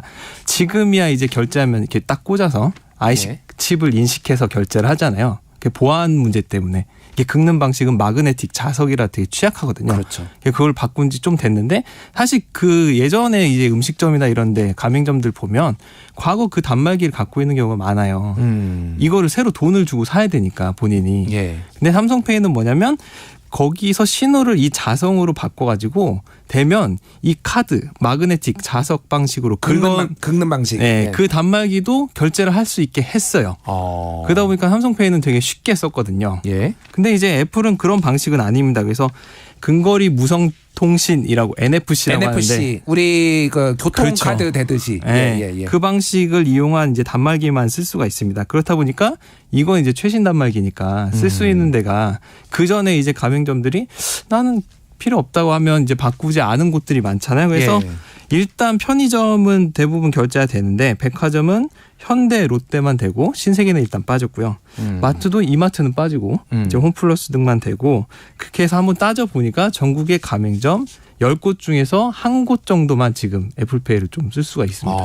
그러면 아직은 굉장히 소수네요. 그러니까. 그렇죠. 그리고 이게 중요한 게 교통카드 기능이잖아요. 근데 이것도 쓰려면 티머니, 뭐 캐시비 이런 업체들하고 제휴가 필요한데 아직 이 논의가 이제 구체적으로 진행이 안 됐거든요. 그래서 교통카드도 좀 안 되고 그리고 또 하나는 현대카드만 되기 때문에 현재는 현대카드만 되는데 그렇다고 앞으로도 계속 현대카드만 되는 건 아니죠. 그렇죠. 아마 이제 업계에서는 다른 카드사도 접촉을 할 거다. 왜냐하면 이게 사람들이 많이 쓰고 보급이 되면 다른 카드사도 그 정도 수수료 감사하고 하겠다라고 하면 넓힐 수 있잖아요. 그래서 일단 애플은 다른 카드사하고도 협의를 하고 결제 가능 가맹점도 늘리고 이렇게 소비자 편의성을 높이겠다라고 했으니까 어디까지 확산될지는 좀 봐야 될 것 같습니다. 그러니까 제가 또 궁금한 게 하나가 지금 간편 결제 시장이 완전 경쟁이 치열하잖아요. 그렇죠. 뭐 은행들도 만들고 뭐 네이버, 뭐 카카오 그래서 근데 이제 애플을 쓰시던 분들은 애플페이가 안 되니까 뭐 네이버페이, 뭐 토스페이 막 이런 거 썼잖아요. 그렇죠. 근데 이분들이 이제 애플페이를 쓰기 시작하면 다 이탈하는 거 아니에요. 그러면 여기가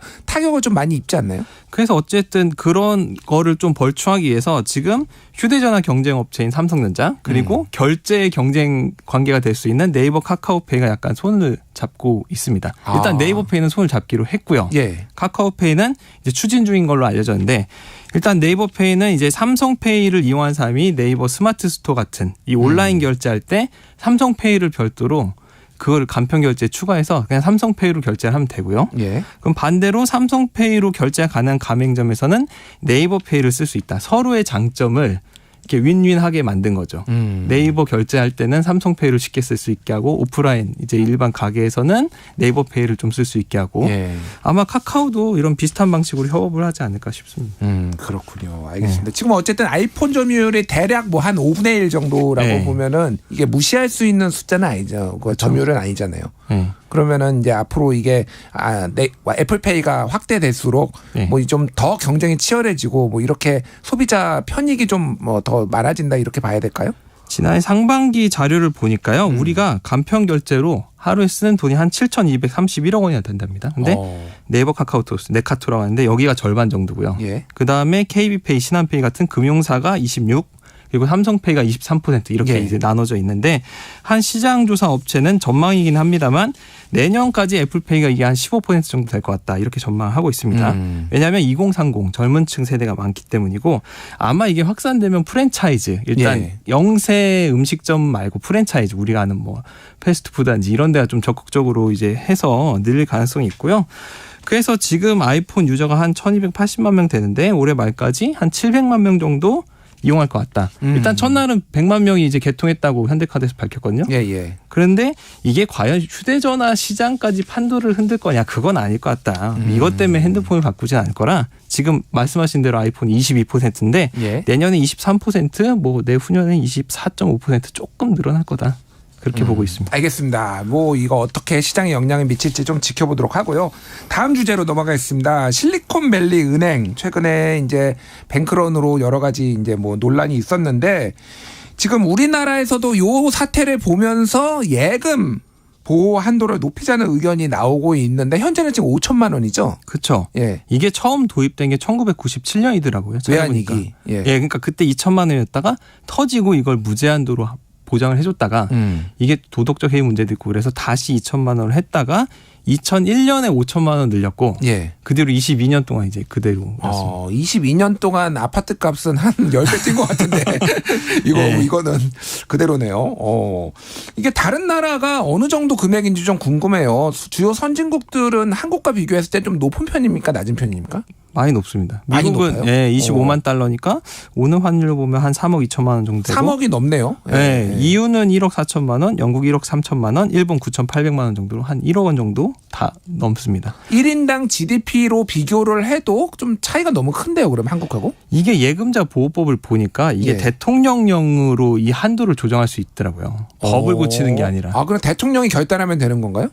뭐 꼭 그렇지 않습니다. 이게 어떤 시행령을 바꿀 때 정부가 그냥 추진하진 않아요. 여당 야당하고 좀 협의를 합니다. 왜냐하면 민생에 끼친 영향이 큰 건. 근데 이게 보니까 거기에 고려하는 게 뭐가 있냐면 1인당 국내 총생산, 보호예금 규모 등을 고려해서 대통령령을 정한다. 이렇게 돼 있는데 그 말씀하신 대로 1인당 국내 총생산 뭐 이걸 1인당으로 한번 따져볼게요. 그럼 2001년에 15,700달러였는데 지난해 35,000달러 넘었거든요.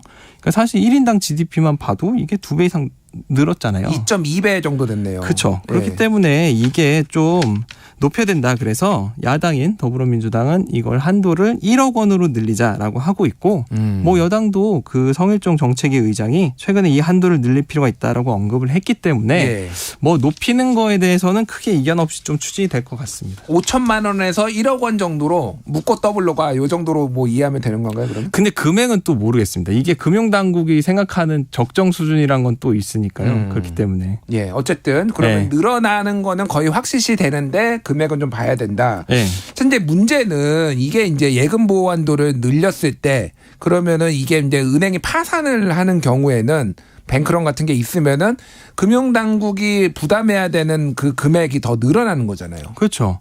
예를 들면 이번에 그 전세 사기 때 주택도시 보증공사가 이제 그 보증을 했듯이 이것도 예금보험공사가 보증을 해주는 거거든요. 근데 예를 들면 이거를 너무 많이 늘려버리면 나중에 부실 사태가 벌였을 때 사실 정부 이 공사 측에서 어떻게든 부담을 하고 뭐 이런 문제가 있을 수 있잖아요. 그리고 또 하나 문제가 있는 게 뭐냐면 그 최근에 금리 오르면서 이제 저축은행에서 지금은 많이 떨어졌는데 옛날에 막 한 6% 7% 정기예금 내놓고 그래서 막 줄 서고 그랬잖아요. 그렇죠. 근데 그때 가입할 때 보면 여기다 뭐 몇 억씩 넣고 그런 게 아니거든요. 5천만 원씩 넣거든요. 왜냐하면 이제 약간 위험하니까 혹시 모르니까 5천만 원씩 가입한단 말이에요. 보호받을 딱 그 금액만큼만. 그렇죠. 이거를 나중에 돌려받는 이자까지 합쳐서 5천만 원인데 계산해서 넣었는데 이게 뭐냐면 나중에 이게 한도가 늘어나면 그러면 은행보다는 저축은행이 돈을 더 그러니까 이자를 좀 더 높게 주잖아요. 그러면 만약에 이거를 더 많이 넣으면 오히려 은행에 예금 맡겼던 사람이 저축은행으로 돈이 더 몰릴 수도 있고 이게 이제 그런 파장이 있고 제1금융권에서 제2금융권으로 좀 옮겨간다거나 뭐 이럴 수도 있다라는 거죠. 그러니까. 그렇죠. 그러니까 이게 돈의 이동이 어떻게 될지 좀 파장이 좀 있을 수 있고 또 하나는 이제 그러면 한도를 늘리면 이자 이제 좀 이자율 높게 나오니까 그럼 돈이 많은 현금 부유층만 좀 혜택을 보는 거 아니냐. 약간 이런 지적도 있고 또 한 가지는 이게 뭐냐면 각 금융기관이 이게 예금보험공사 보증을 해주는 거라 그거에 대한 수수료를 냅니다. 우리 보험료 내듯이. 근데 만약에 이 한도가 늘어나면 그러면 막 그 보증해야 되는 돈이 커지면 금융사가 내야 되는 수수료도 높아지잖아요. 그럼 이거를 은행이 사실은 본인들이 부담하겠습니까? 넘기는 그렇죠. 그러니까 소비자들한테 예금 금리를 낮추든지 대출 금리를 좀 높이든지 그래서 한도를 이게 어느 정도로 적정히 할지는 좀 논의를 해야 됩니다. 그래서 알겠습니다. 금융당국과 예금보험공사가 태스크포스 구성해서 9월까지 개선안 내놓겠다. 뭐 이렇게 추진을 하고 있는 상황입니다. 알겠습니다. 좀 지켜보도록 하겠습니다. KBS 보도본부 오수호 기자와 경제본부 함께했습니다. 오늘 감사합니다. 감사합니다. 예, 오늘 준비한 소식은 여기까지입니다. 8599님이 김준일 에디터님 오늘 진행 아주 좋았습니다. 엑설런트 감사드리고요. 저는 건강상의 이유로 자리를 비우신 최영일 진행자를 대신해서 오늘 진행을 한 김준일이었습니다. 내일 오후 12시 20분에 다시 찾아뵙겠습니다. 오늘 감사합니다.